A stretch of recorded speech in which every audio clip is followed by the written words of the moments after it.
Welcome, friends, it's the MovieFilm Podcast. MovieFilm Podcast, enjoy the show. Zachy and Brian are talking about the movies. MovieFilm Podcast on the radio. Welcome to Movie Film. This is episode 286. I am Zachy Stilgar Hassan, here with Brian Muad'Dib Hall. Hey, how's it going, Zachy? Muad'Dib, tell me what you would have me do. I would have you continue whatever it is you're doing. It's good. Dune? I debated making that pun before, like hours ago, even. Muad'Dib, I'm slightly disappointed, but I will do as you ask. Many apologies, Stilgar. Hassan. Did you watch Dune Part 2? You know what I did, Zachy? You know what I did not see on my 2024 calendar? What's that? Brian catching Dune fever. Yeah, well, it feels like the world has caught Dune fever. And I love that because it really, aside from how big it is, it seems a little unlikely, doesn't it? I mean, just for how dense and complex and it is.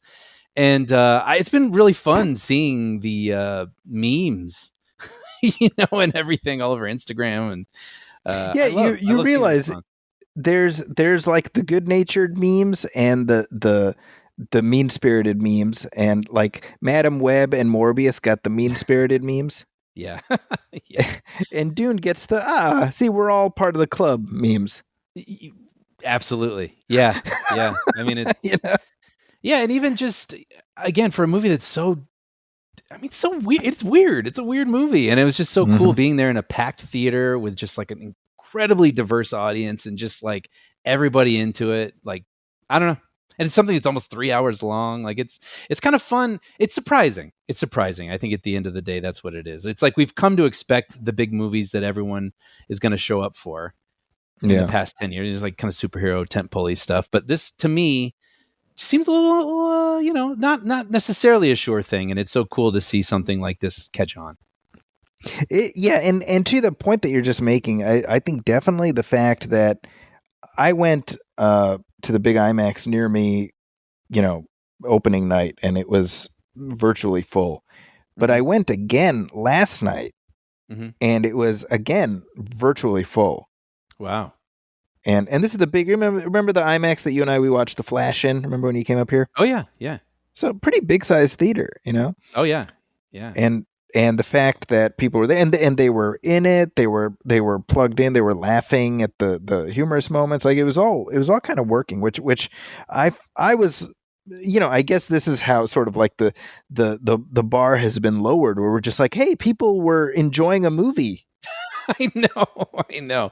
And I mean, going back to when we were younger, you didn't necessarily know what was going to catch on culturally. It could be something that kind of came out of nowhere, and then it's like, hey, everybody loves Speed this year. You know what I mean? That's just like some action thing that Fox is putting out, and it's like, well, hey, now we're talking about Speed 30 years later. It's like you couldn't predict all the time what those things would be, and it's kind of cool. Going back to what I was saying, where it's a little surprising that this has caught on the way that it has, and I love that. I love the unpredictability. Yeah. Well, and that's obviously that's a discussion we'll come back to later in the episode as we go through our thoughts on Dune Part 2. But what else have you seen that's a little bit further in the past? Going back to the 80s. I mentioned, I think in our last regular episode, that I had watched a documentary by Penelope Spheris called The Decline of Western Civilization. And I watched all three of them, and it's like a punk documentary, heavy metal, and then kind of another punk one. And after I mentioned that, a listener, Charles Landy, recommended on our Facebook page that I check out a documentary called Heavy Metal Parking Lot. Like, if you like that, you're going to love this. And so I tried to find it, and I queue it up, and it says it's 17 minutes long. Okay. And I was like, oh, okay. So this is like a chunk, or like a long clip or something. Like, so I Googled it. Like, all right, what's the real documentary? 17 minutes long. Oh, okay. And I was Okay. like, oh, okay. So I started up, and basically, if I understand it correctly, it's like a public access channel thing where these guys went to document a crowd that was tailgating outside of a Judas Priest concert in 1986. And when you start it, you're like, oh, so this is just kind of it, huh? I mean, it's just this camera going by and like, hey, you like Judas Priest? And people like, yeah, and just saying why. But as you go along, you just meet this cast of characters, and they become so, oh, like I remember that group. Like as you go through, you can identify all the groups that you've just sort of encountered. And when it was over, it was funny because it felt fast, and I was like, oh, okay, yeah, no, that was entertaining. Interesting. It just goes by so quickly. But then I just went down a rabbit hole on the internet, like heavy metal parking lot. What's that about? And so come to find out, it has this huge cult following. People, artists like from, I don't know, like early 2000s artists, like Backstreet Boys, they've made music videos that have directly parodied heavy metal parking lot, like making one-to-one references to people who are featured in that parking lot. And I was like, how did I miss this? Like, this is like kind of been there, as this cult artifact. And I was reading like Nirvana used to watch it on their tour bus. Like it was crazy. And then what was kind of interesting all these years later now is that the filmmakers went and tracked down some of the people who were featured in the documentary. And there's one guy who makes a huge impression because he's wearing this like like tiger striped skin tight jumpsuit kind of thing. And he's just like yelling like F punk music, like make it, And so then eventually in the present, well, quote unquote present, it's probably like 15 years ago, they catch up with that guy, and he's just this mild mannered guy living in suburbia now who has no idea that this movie is like a thing and that people have been watching him and quoting him and dressing up as him for years. Right. I don't know. I am so thankful that Charles recommended it to me, because I feel like it just brought me into this funny cult little universe that I didn't know about, but like totally enjoyed getting lost in for like an hour and a half, going through it. So that's great. Yeah. Heavy Metal Parking Lot, it's out there. And you know what? You've probably heard it referenced. I'd be willing to bet you have seen a reference from it, or on Reddit, someone has like quoted it or put a little clip from it, and you didn't realize it was from that. So anyway, I appreciate that recommendation. And then this was a movie, okay, couple, maybe a year or two ago or something, I talked about a movie called Beyond the Infinite 2 Minutes, which was this Japanese movie, very small, under 90 minutes. I saw it on Amazon Prime, and it was basically about a guy realizes that his laptop can see 2 minutes into the future. And so he starts conversing with himself, and then it just starts escalating. Well, if I can predict that, then we can figure out how to like make money. And then, but then the money comes from like bad people. And then he can see 2 minutes in the future that something bad is about to happen, but you don't know how it's going to happen yet. And you watch the movie, work its way to that situation that's already been teased. And I still highly recommend that movie. It is so inventive, so fun. Anyway, I saw that those filmmakers, the director and the writer, had another movie that came out last year called River, and I immediately went to Amazon and watched it. And it's also under 90 minutes, and the premise sounds totally in their wheelhouse, where basically the staff at this hotel in Japan is realizing that they're living in a Groundhog Day situation that only lasts 2 minutes. So they keep looping 2 minutes. But the thing is it's not one person experiencing this. Everyone in the hotel is experiencing this. And so they're like, what? Didn't I just have this conversation with you? Like, yeah, didn't I? And then 2 minutes later, boom, they're back at their starting points. So then to try to figure out what's going on, they have to race from where they keep starting to meet one another and try to figure out why this is happening. Did one of them accidentally cause it? Does one of them not want it to end? There's different characters too that are experiencing different situations. You have an author who can't figure out how to complete his novel. You have like a couple who's about to split up, and maybe one of them doesn't want to. And this, seeing how this affects all of those little stories along the way too, is just so whimsical and adorable and inventive and fun. And again, I love these guys. I'm gonna go like try to figure out what else these filmmakers have made, because I am like these guys. I'm a huge fan of what they've done in these last two movies. So I just want to see more of their work. That's great.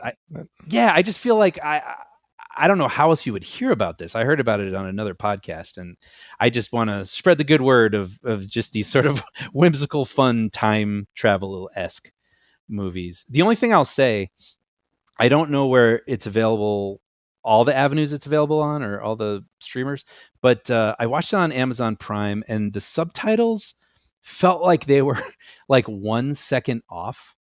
Oh, And okay. so I started being like, wait, did he say that or did she say that? And it's kind of important, so you feel like you're watching the action be a little bit ahead of your understanding of what they're saying, which was becoming a little frustrating. And I even like reset my Apple TV and everything, just hoping that it would kind of knock them into place, and it didn't. So that was my experience with Amazon Prime. So if anyone wants to check it out, I might see if it's available elsewhere. Okay. But big recommend. Very cool. This one I do not expect to talk about very much, but I just want to throw it on the record. Zachy, I finally watched Hudson Hawk. I did it, Zachy. Someone congratulate me. Well, Mazel Tov. What brought you to this momentous moment in your life? Well, have you ever seen it? Many moons ago. Oh, you did see it? Okay. So, this is like a notorious flop from the early 90s for Bruce Willis. And it's from the director of Heathers. It's the screenwriters of Heathers and Die Hard. And it's this Bruce Willis cat burglar comedy. And I know it involves like musical numbers.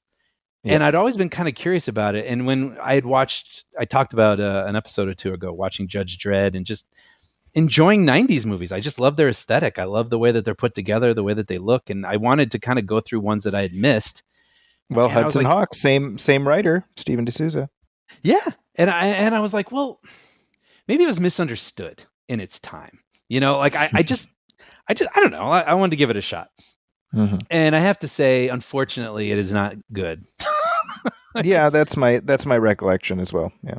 Yeah, and it's not even worth spending that much time on. I really just wanted to say that I've finally seen it. But it's just interesting. It's like this duo cat burglars, Danny Aiello and Bruce Willis, and they sing to each other as they're supposedly supposed to be quietly cat burgling. And it involves like Da Vinci and his inventions and these wacky villains, and it's definitely something to behold. I mean, if anyone's interested in, like I said, that aesthetic, that whole 90s thing, and seeing like a lost sort of dud that they missed, I mean, maybe there's something to see there. And it was fun to go watch the Siskel and Ebert review afterwards and just watch them be like, I don't know, man. I don't know. But it's sort of there's kind of a hubris involved in that movie. 100%.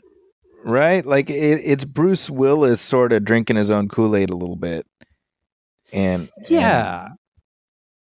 well, and because he was a singer also, right? I mean, he had like 2 albums before. But this was a moment where every actor thought they could crank out a single, right? I mean, Don Johnson has an album. Like, it doesn't mean much, Yeah, so Eddie Murphy. Nobody's going to confuse Bruce Willis with Bruce Springsteen, Yeah. No, hubris is definitely, I mean, just exactly. Yeah. But it's just not, it's hard watching someone trying to act like a different persona than they can pull off. Yes, like exactly. He's trying to be this wisecracking, like, nyuk kind of character. And it's just really weird. Like, well, and, Hudson Hawk cost $65 million. Yeah. And just to put this in perspective, this is 1 year after Die Hard cost $35 million. Yeah. So where did that extra $30 million go, right? Yeah. So I mean, it's just pure excess, and you're mortgaging this movie on the belief that Bruce Willis will put enough butts in seats to manage that, and one sees why he was sort of, first on board to get a Die Hard sequel going, Yeah. And he I think co-wrote it too, or he has a story credit. Like this was his brainchild with a friend of his. Yeah.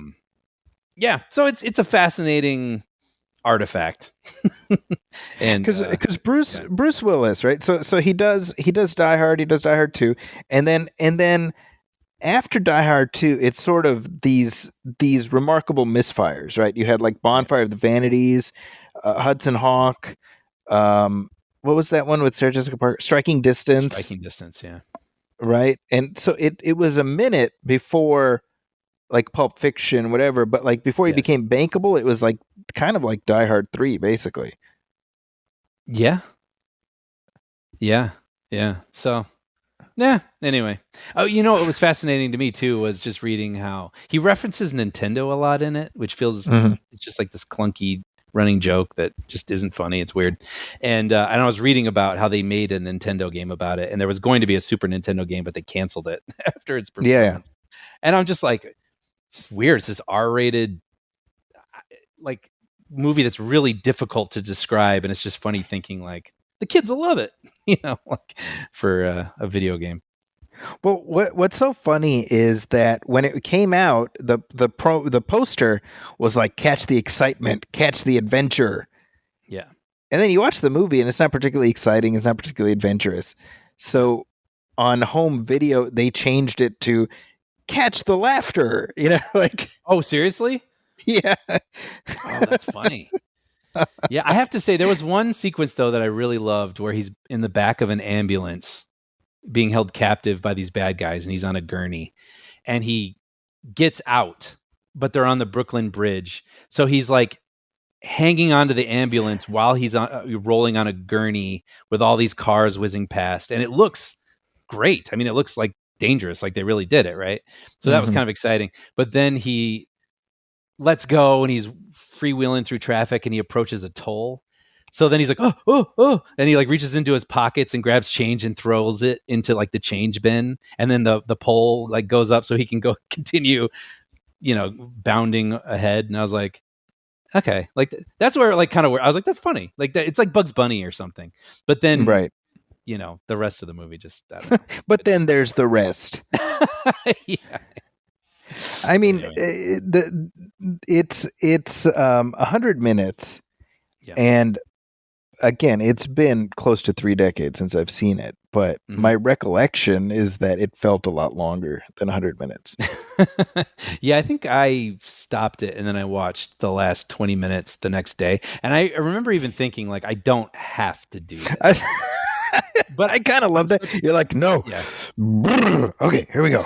Well, I mean, if I'm going to do this at all, if I'm going to like be able to check this off some sort of list that literally no one is checking on, it's not like St. Peter's Gate is going to require this before. No, I was like, by Jove, I'm going to finish it. So I did. All right. Well, mission accomplished. So, yeah. So I guess am I looking for applause? Maybe I am. I don't know. There you go. Thank you. Yeah. Thank you. In a complete opposite. No, what were you gonna say? Sorry. I was just gonna say Stephen E. D'Souza also wrote and directed the movie Street Fighter, which celebrates its 30th anniversary this year. So, if you think we're gonna commentary track through that, Brian, well, you're probably right. Which I've never seen. So this is another 90s thing I get to check out for the first time and then talk about with you, which I can't wait. I think that'll be a fun one. Yeah. But on the complete opposite end of the spectrum in every way, I watched another movie. I watched this last night. It's called The Teacher's Lounge. And this is a German film that's currently nominated for Best Foreign Language Film at the Oscars. Have you heard of this one? I have not. Yeah, I had just heard someone say that it was an unexpectedly tense drama that takes place in a school. Okay. And like what that's like to have something sort of high stakes, but taking place in this unique ecosystem of like an elementary school. And I was like, oh, what's that all about? So basically the story is there's a series of thefts at this elementary school, and there's a teacher who's new to the school who wants to get to the bottom of it. But the way she goes about her investigation and the ways, she tries to sort of extend fairness to the students as she investigates, in opposition to like the more like totalitarian methods that the other teachers are using, it just creates a series of problems for her, and then eventually for other people, and it just kind of spirals and becomes this drama for everybody. And it's really interesting. I had heard someone call it uncut gems in an elementary school. And well, I was like, I mean, the movie's not that wild, but I was really tense watching this, and I enjoyed it a lot. I thought it was really, really good. And why I think it's so interesting is it's like a weird thriller in the like civilization that exists within a school. So, like from the outside, I kept thinking like, if like anyone who's like on the outside of this school, if you were to look at the situation, you'd be like, well, just do this, or just say that, or why don't you just, clearly that kid's lying, or, or something like that. But within the school, it has its own rules, and it has its own societies with the teachers and the kids, and there's a code. And for this teacher, there's also decency. She, that she thinks the other teachers aren't extending everyone. And so navigating all that while she's trying to get to the bottom of all of this, it becomes like sort of surprisingly tense and high stakes. And I don't know. I really enjoyed it. If that sounds interesting to you, I would definitely recommend watching this. And I love the idea that it's nominated for a Best Foreign Film too, because it'll give it a little bit of a spotlight on it. Performances are great. The direction is really subtle but effective. It's just one of those movies I love discovering, because it's just so unexpected from another country. It could have easily slipped past me, but it's just like a really, it could have taken place anywhere. It made me just think about how crazy it must be to be in school right now, to be a student, to be a teacher, and like just all the policy and rigmarole that you have to go through just to try to solve a simple thing, and how much drama that can generate. Really, really good. I really recommend this one, The Teacher's Lounge. I will seek it out. So what about you? What have you been checking out? Well, this last week I've just been so caught up with just about everything else, and I've gotten two viewings of Dune in that there hasn't been much time. This is the challenge for me. Like, I'm envious of you being in this position where you're just like, I'm going to watch this thing, and you just watch it, because I have this house full of kids, and so now what inevitably ends up happening is I will start watching something, and then one of the kids will sit down and start watching with me, and then they have to go do their own thing because they're living their life, Sure. But they'll be like, oh, don't watch without me. And I'm like, okay, well, turn that off. And so I've gotten about 10 minutes of that one under my belt, and then I put something else on, and then one of the other kids walks in, and they got, oh, don't watch without me. So this is my day. Right. And really, I only have nighttime to watch stuff, but I've decided that sleep is my preferred mode of just living, really. Yeah. So that's kind of, although I will say, Brian, kind of a momentous event in the world of television in the last week. Sam Waterston departed Law and Order. Whoa. Has he been there since the beginning? Not since the beginning. He joined in the 5th season, at the start of the 5th season. And what are we on now? This is like the 23rd season. Okay. And there was like that gap in the middle, right? There was like a 12-year gap when the original Law and Order went off the air. Yeah. Okay. But all told, he did 400 plus episodes of that show. Wow. Can you imagine? Which, man, say what you will, that is an achievement, and that is a hell of a lot of job security. Yeah, it would be nice. I mean, it's extraordinary because he came on, he was in his like, early 50s. He's kind of younger, dashing. He's got dark hair. He's like the rogue, ADA. And now he's 80 plus. He's the distinguished old man, and I was like, man, this is just like, it's like we're saying goodbye to our heroes one by one, Brian, and certainly for me, Jack McCoy was that for me, as surely as Han Solo and Indiana Jones. Jack McCoy was a hero of mine. By gum, yeah. imagine it's just a part of your life, I mean, to be on a show that long, to be playing one character for that long straight. I mean, that must be such a difficult thing for him to say goodbye to, I would imagine. I would think so, but you can't say it's not a hell of a legacy. I think in terms of like an uninterrupted run on a Law and Order show, I think Mariska Hargitay gets the crown because she's been on Special Victims Unit since Bill Clinton was president. Holy cow! Right? Wow. Think about that one. That's a lot of messed up things she's been dealing with. I was about to say it's a lot of broom handles in rectums being testified to in court. Seems like whenever I channel surf past SVU, somebody's in the witness stand talking about a broom handle and a rectum. Oh man, I'll be Ice-T here. That's messed up. So you telling me? Yeah. But yeah, that he's going to be replaced by Tony Goldwyn on that show. Oh, interesting. Well, I will always think of him as Carl in Ghost. I was just going to say that's the first thing that comes to mind for me.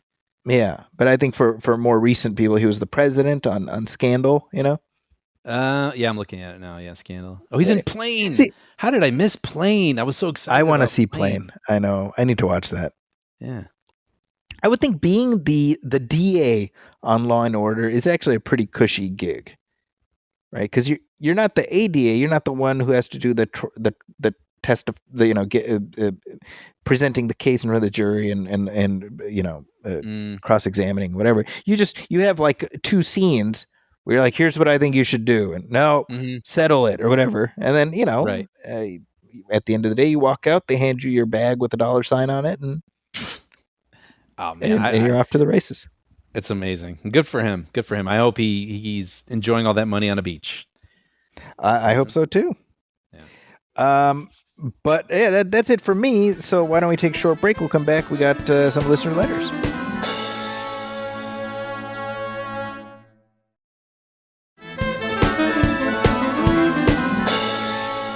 And we are back. And hey, Brian, here's a note that we got from Mark LaChance, who, we've been getting a lot of letters from folks who are sharing their memorable movie-going experiences. I love it. It's like I getting to watch Wonder Years episodes. Really, I want to encourage anybody listening, please send them in. We love this stuff. Oh, yeah. So here's Mark. He says, the film is Batman 89. The release date of which, June 23rd, 1989, coincided with my 14th birthday. Unfortunately, at the time I was in a Boston hospital being treated for complications of liver disease, which resulted in a transplant that August. However, my mother was able to come down from Maine for the weekend to visit me, and she took me out on a day pass to see the movie. We saw a showing at a great old-school movie theater with a giant screen and fantastic surround sound. I, of course, thought the movie was terrific and saw it a couple more times that summer and purchased the VHS when it was released in November. Thanks for all the great content. I look forward to each new episode and commentary. Well, thanks for that, Mark. It's funny because, I mean, when he said the video cassette of it, like that immediately conjures feelings for me. I remember that video with the commercial in the beginning. You had the right, yeah. Yeah, and like in my friend's basement, like I just have like a weird emotional sort of reaction. And it's just, I love that Mark has the same, although it's very different, his experience. But it's just like these totems, but the different things that we feel and remember in response to them. I love hearing it. Well, and Batman 89, we've talked about it plenty of times. I mean, that really is like for people of a certain age, that was the moment when you became part of film culture. Yeah, sure. And it's so interesting because people slightly older than us don't have the same experience with that movie as obviously people slightly younger than us can't. So it's just this specific window of about 5 years. Yeah, it's the first juggernaut I remember. Yeah. Like, I mean, there were big movies like Roger Rabbit and things I loved, and I knew they were kind of popular, but Batman was a juggernaut, and that's the first experience I had with that. Yeah, like I remember a couple months back, I talked to Mark Altman, who produced that documentary, greatest geek year ever, about Mm. 1982. The movies of Yep. 1982, and I made that comment to him. I was like, for me, it's 89. Mm. And he's like, "Oh yeah, I get it. Yeah, because Batman. Like everybody knows, everybody associates 89 with Batman, Yeah. But for him, it's not going to be the same, obviously, because for him, it's 82. Yeah.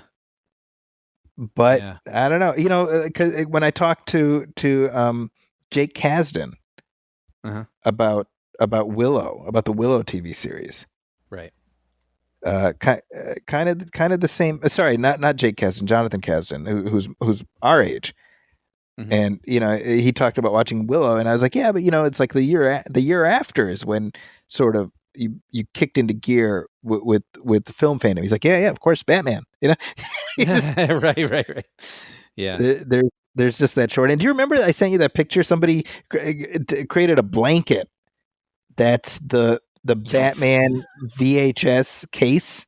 Yeah, as if it was sort of like cut along the spine and then opened up. So it's like a beach towel that has like the front cover, the spine in the middle, and the back cover as one image. Yeah.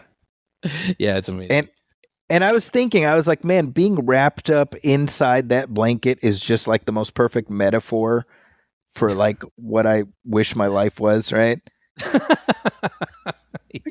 Just these memories. I just want to be curled up inside of them. Just Yeah. Can they just hug me for a little while? Yeah, exactly. Right. Actually, going on, I hope we continue to get these emails with these experiences. Oh yeah. And I want to add to this. I would be very curious to hear what were those pivotal years for people from different age groups. Like to me, it's just so locked in. I'm like 89, yeah, of course. But like it could be like 97 for someone, and I wouldn't know why. But I would love to know for people of that vintage why another year is so important or was an awakening for them. Or a specific movie going experience. Yeah. I love. Keep them coming, please.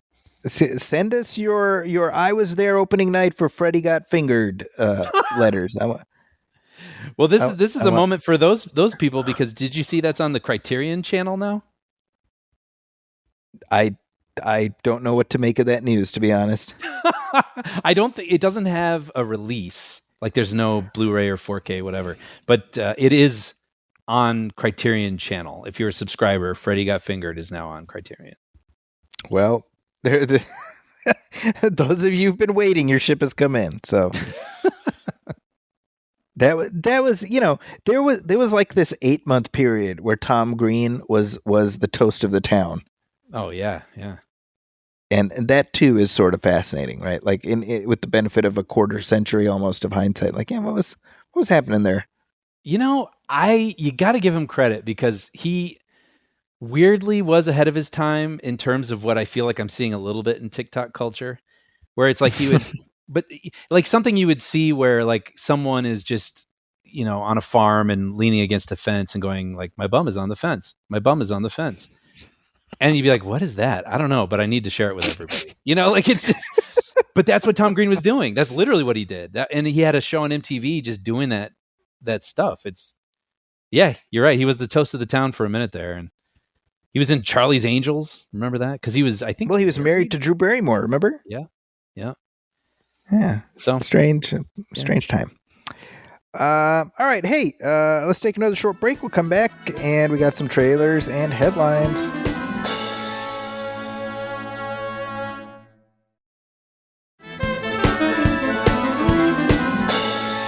And we are back. And hey, Brian, one thing I've realized is that Kevin Costner in Western movies is kind of like my sweet spot. Totally. And I had that realization after watching the trailer for his new epic, the movie he had to make so desperately that he quit his hit TV show in order to do it. Yeah, which says a lot. We were talking about people with plum gigs. I mean, I don't know what he was making on Yellowstone, but I'm sure it was great, and it brought him back. I mean, it is one of, if not the most popular show on, cable television. He was a star all over again, And by the way, you're wondering about his salary. He was making 1.3 million an episode on Yellowstone. Right? And so for him to be like, no, I'd rather do this. Like I'll leave all that. This is more important to me. Right. We can look at it and be like, you effing goddamn idiot. Sure, yeah. Which I do feel a little bit of that, because I do think like you should at least wrap up whatever's going on Yellowstone. At least, yeah, I would. I mean, look, I don't know what the behind the scenes stuff is to that. Who knows? But like from the outside looking in, yeah, dude. I mean, out of respect for the show that did this for you, out of the respect for the audience that loves you, like just finish the story. Right? Because my concern is that they're going to do like a Jeff Garlin in the Goldbergs to Kevin Costner's character. Yes. Which for those of you listening, yeah. So for those of you listening, you're like, what does that mean? So basically, like the Goldbergs, it just ended recently, but like the season before its last season, halfway through or like a third of the way through, they fired Jeff Garlin, who played the dad, right? And he's the dad on the show. It's kind of an important thing. So you can't not acknowledge it. And so they didn't want to like kill him off or whatever, although they did eventually. But instead, they kept him alive on the show by just randomly putting like archival footage of him, like photoshopping it in, or like doing like a kind of a weird CGI type thing, right? Brian, you've seen it, right? Yeah. It's kind of like when they didn't have enough footage to finish the Radioactive Man movie on The Simpsons. Yeah. And so they just use clips from other scenes where they're in a completely different setting, and just, it's like him clearly from a different scene nodding in response to something that has nothing to do emotionally or tonally with what they're actually trying to drop him into. So it just feels really otherworldly and disconnected. Yeah. So it didn't work. Nobody liked it. And I mean, obviously that show was on the downward trajectory anyway, but I have to imagine there were better ways of handling Jeff Garlin's absence than that. But regardless, Kevin Costner is obviously the central character on Yellowstone, and by all accounts, the last batch of episodes, which I don't think they've shot yet, he's not involved at all. Oh, is that true? That's my understanding. Oh, wow. Because that was it. They were like, okay, fine. Like, we'll wrap you up. We'll wrap your character up. And then obviously there was hiccups with strikes and things like that. But like,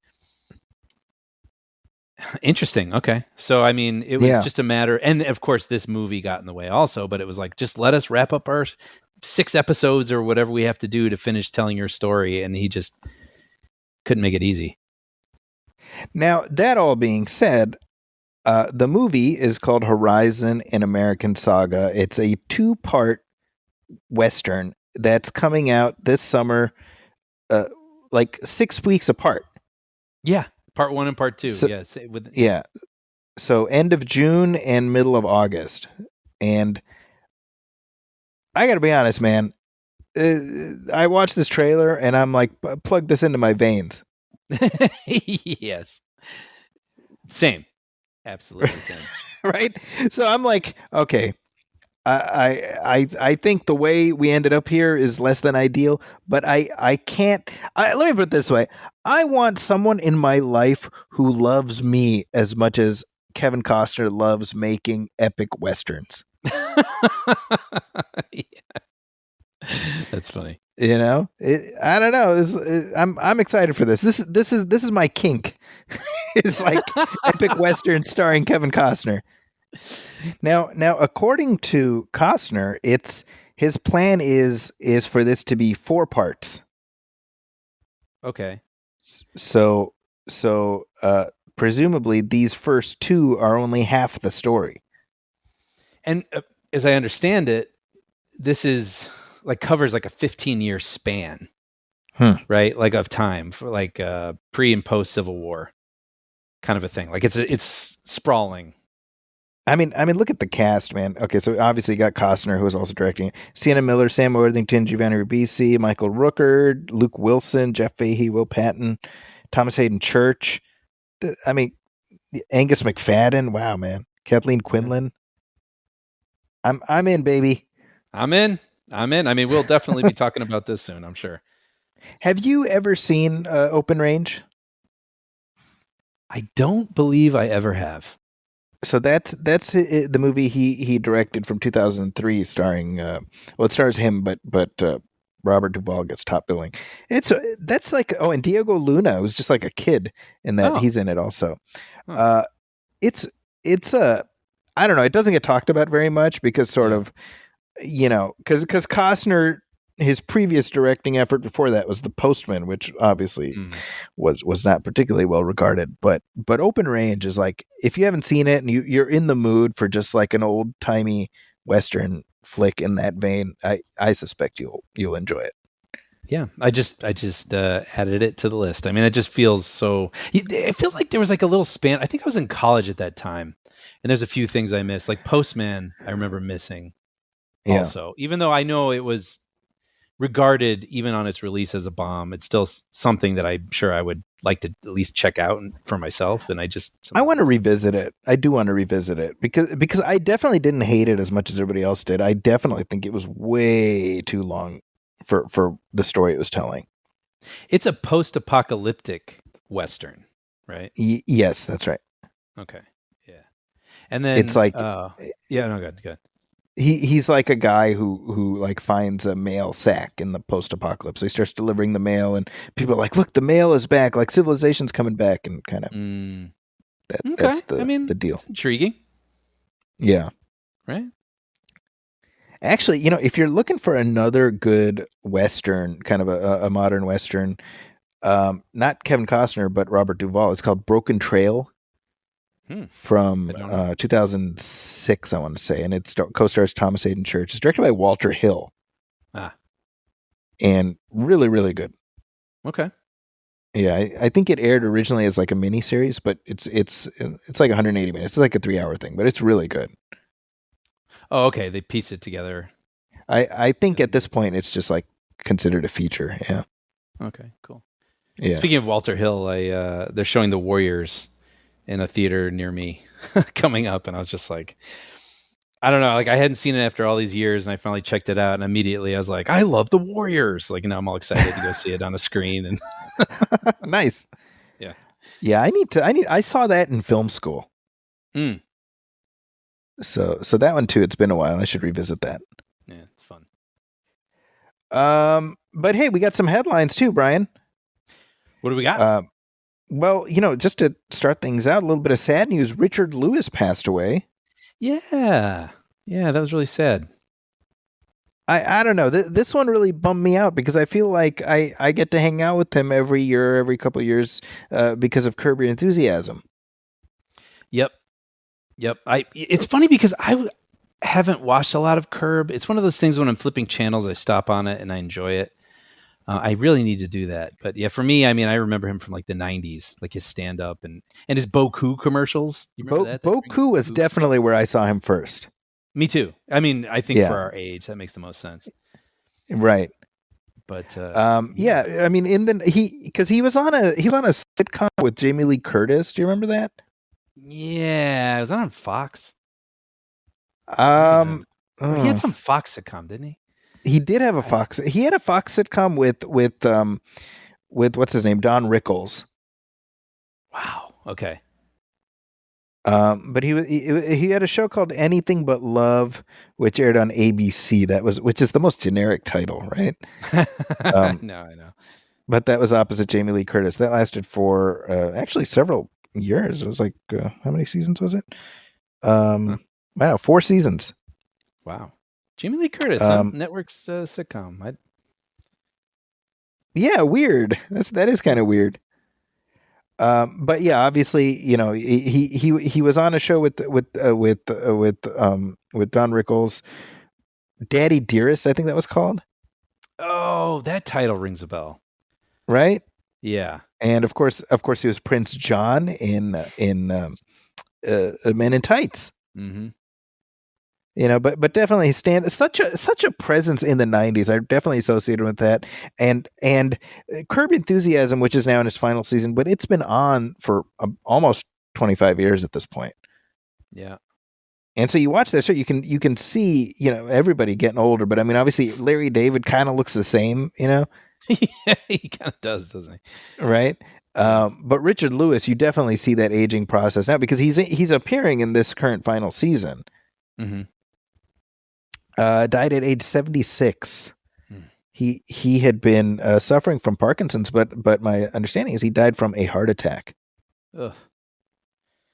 Man. But obviously, that's awful for us as fans. But I mean, you see the tributes from his friends. You know what Larry David had to say about him, and you're like, man, I can't even imagine. It's just this is a lifetime they spent together. Yeah. Real loss there. So he will definitely be missed. Here's some other news. In our last regular show, we sort of took a mallet to Madam Web. But it's not like we were alone. I feel like it was like, that scene in Airplane with all them people lined up to smack that person around. That's right. We were near the tail end. I think we were, they'd already had the boxer and the person with the monkey wrench. We were behind that. Yep. That movie has not done well, let's just say. Nope. No. I mean, as expected. As expected. The box office take as of now is globally $92 million. Mm. Which, again, against a $100 million budget, and this thing is not going to enter the black anytime soon. Yeah. Now, that all being said, I kind of appreciate Dakota Johnson. The titular Madam Web is kind of like, yeah, it sucks. She's in a difficult position. She's been in a difficult position for a while now because, I mean, ever since the trailer, this movie has been a punchline. And then she had to go endure a whole press tour where she knows everybody's just waiting to get their little clip, to go viral where they can kind of pick on the movie to the star's face, And Right. so I think we were talking about that, right? We were sort of feeling bad that she had to go out there and like, yep, I know nobody likes this, but I'm going to talk about it here, for an entire day with all of you. So yeah, it felt a little bit like when Jerry Seinfeld in the Seinfeld episode where he has to wear the puffy shirt and he goes on the Today Show, and Bryant Gumbel's just like, I mean, what's with the shirt? What do you should do like a whole pirate act? And he's just like, look, I know I look ridiculous and I feel silly and I don't want to be wearing it. I feel like that's where Dakota Johnson was by the end of this. Yeah, I think so. And then I guess she did some interview. I actually have the quote here. I'll say it. But yeah. She said, this is her. Unfortunately, I'm not surprised that this has gone down the way it has. It's so hard to get movies made. And in these big movies that get made, decisions are being made by committees. And art does not do well when it's made by committee. Films are made by a filmmaker and a team of artists around them. You cannot make art based on numbers and algorithms. And then, which I agree with, and I appreciate that she has that perspective and she's being honest about the perspective of probably what befell this movie. But then she goes on to talk about her personal experience a little bit here. And she was saying, sometimes in the industry, you sign on to something and it's one thing. And then as you're making it, it becomes a completely different thing. And you're like, wait, what? And she was saying, it's a real learning experience. Of course, it's not nice to be a part of something that's ripped to shreds, but I can't say that I don't understand. So, well, a lot of interesting perspective, from her specifically talking about like, yeah, good movies don't get made the way that this movie was made. And it's not fun to be a part of that. And so, yeah. I mean, in that vein, right? You have Josh Brolin right now making the Dune rounds, and of course he's had a few clunkers, most notably Jonah Hex, which kind of that's like his Madam Web. Sure, yeah. And he was talking about that with the benefit of now whatever it is, 14 years of hindsight, Mm-hmm. And he has this good quote where he's just like. This is Jonah Hex, which if you haven't seen it, I mean, you at least know of it. It's sort of a legendary flop. He says, I think it was a piece of shit, but he says, it's funny because I've always spoken about it in a way that I think is disrespectful to the director. I don't think it was the director's fault. I think he did his best. I think it was a piece of shit film, but for many different reasons, and I am included in that too. But we can't win them all. It happens. Okay. He's kind of owning it because that project was kind of like it was like his baby because he was the one who wanted it made. He wanted to play that character. And I've said myself, I think he's good. He is certainly not the problem with that movie. I've never seen it. Yeah, you're not missing anything. Is it Madam Web-esque? In terms of in the sense that it looks like it was chopped to pieces by the studio, absolutely. Yeah, and maybe like a misunderstanding of the character. I was gonna say just hacked to death in an effort to fix it, kind of a thing. Yeah, I think the sense is, I mean, the director who he's referring to, Jimmy Hayward, I mean, he had just done animation before. This was like his live action debut, and it may have been a little bit over his head. I think that it was probably shot for an R and then it got cut down. I see. But I mean, it's not. I mean, look, this is again. This is Brolin. He says, I brought in a lot of really good people. I brought in John Malkovich. I brought in Megan Fox. I brought in Michael Fassbender, who hadn't really hit yet. He'd done some great work, but he hadn't really hit yet. And that's true. The first time I ever saw him was in Jonah Hex. I brought in Michael Shannon, but he was cut out. He says, I don't know what happened, but it happened. Just careened a little bit, hit a couple of cars. Everybody survived, but I don't think it was Jimmy Hayward's fault. I think that's a misconception. He was a big Jonah Hex fan. We gave him a shot. So I guess it helps if you're Josh Brolin that you got 14 years of subsequent success. Yeah. Right, so you can compartmentalize it a little bit. But I feel like Dakota Johnson is kind of in that same position a little bit. Mm-hmm.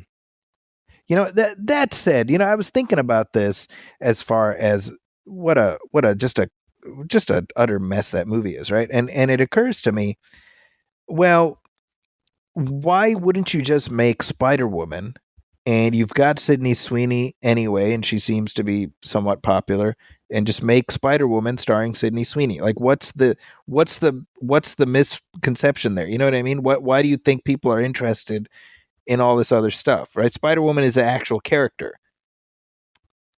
That's a very good question. I mean, I wondered, as you were saying it, I wondered if Marvel was like, hey, maybe lay off this person. We have some thoughts down the line with something we can do with her. On the other hand, they did use her. Marvel has no say. Yeah. I don't, quote unquote, they used her. I mean, you get a glimpse of her for like 6 seconds. Right. I don't know. I mean, it doesn't make any sense to me, Maybe their calculus was I think this was it, right? They thought they were setting up several series at once. Maybe they thought they were sure. It's like a cheat code, right? Where they can all of a sudden we make this one movie and then all of a sudden we can start 3 new franchises, Okay, well, that was obviously a clear miscalculation. Yeah. Now that being said, speaking of Sydney Sweeney, I'm not super familiar with her other than this movie and a couple other things I've seen just, on YouTube. But I did see the Saturday Night Live she hosted a couple weeks ago. Yeah. And I don't know, I'm going to say that may be one of the worst episodes of that show I've ever seen. I feel like they've been on like a pretty bad run lately. That's true. It's kind of, I don't know. I mean, yeah, the performers have been, it seems like a lot of the timing has been off in the past couple of weeks. But this one felt like January Jones level bad. Oh, wow. Well, that's really saying something there. That's let's not say things we can't take back, No, I still have not formed a proper opinion on her yet. I don't feel like I get her yet. Like I don't watch Euphoria. I saw her in this HBO movie called Reality, where she was actually really good. Well, I'm sure she's a fine actor. It actually, I'm not blaming her at all because they've had, because you're right, they've had a couple of recent, it's not like the Dakota Johnson one was particularly good a couple weeks ago. But it's definitely weird. Sorry, it's been weird, and we're entering that phase. Maybe it's just the phase of our lives, Brian, where we're like, wait, who is this person again? When you look at the host. I'm sort of split on that or undecided. I feel like I know he's very popular now, but I didn't really know Nate Bargatze. Sure, that's a good point. And he had like a knockout episode, and then even Travis And by the way, Kelce. on the strength of his SNL hosting, I got tickets to go see Nate Bargatze next month. Wow, well there you go. So it did the trick for me. Yeah, and what I was going to say the Travis Kelce one stands out also because I remember this is before I really knew who he was because I don't really follow football, and this is before the Taylor Swift stuff. But like he hosted, and I was like, oh boy, like like a football player, it's going to be that kind of stiff sort of thing. And I remember his episode being really good.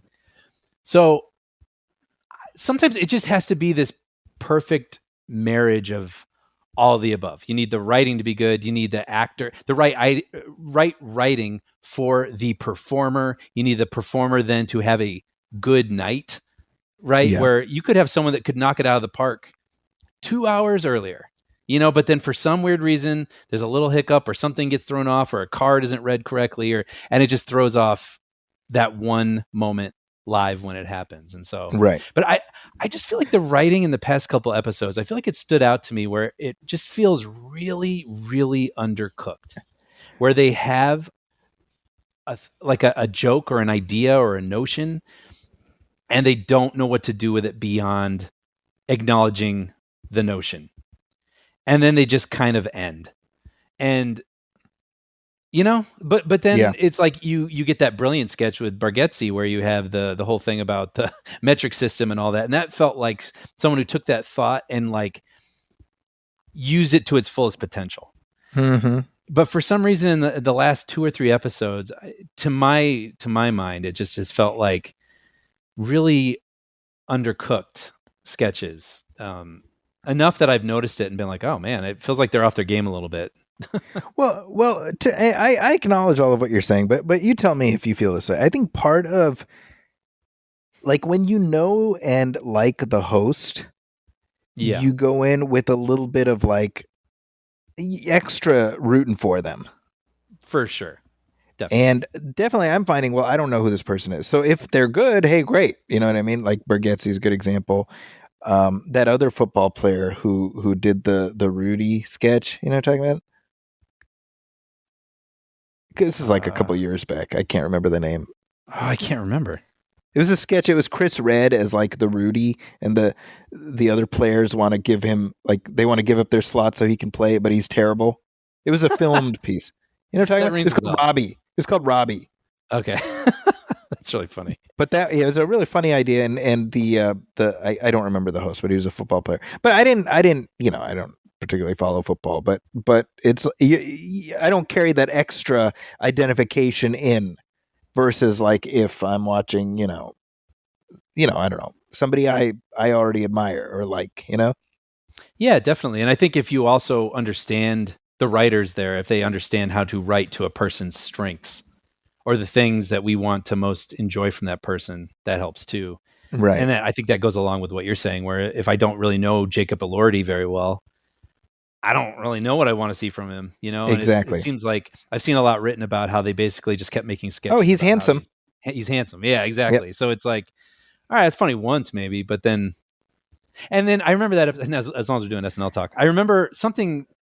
The one I remember most from that episode was where they did the bowling sketch, where it's like, you bowl, and then after you throw the ball and the pins, whatever you end up with, there's those animated things that end up on the screen, right? Mm-hmm. Where it's like an animated bowling ball taking a shotgun and shooting the rest of the pins down, spare or something like that. But then they kept getting more and more dark and extreme.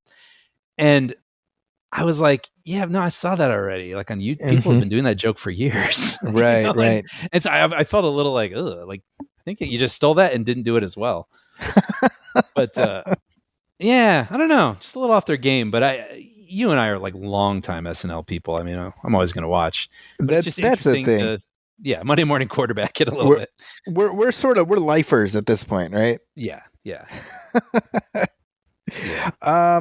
Well, hey, in terms of other stuff that's happening, this is a topic we talked about, I think, a couple weeks ago, with a glimmer of hope in our eyes, but that hope has been extinguished. We're talking about Coyote versus Acme. This is the Warner Brothers live action animation hybrid about Wile E. Coyote suing the Acme Company for pain and suffering for all of their inventions that never worked, right?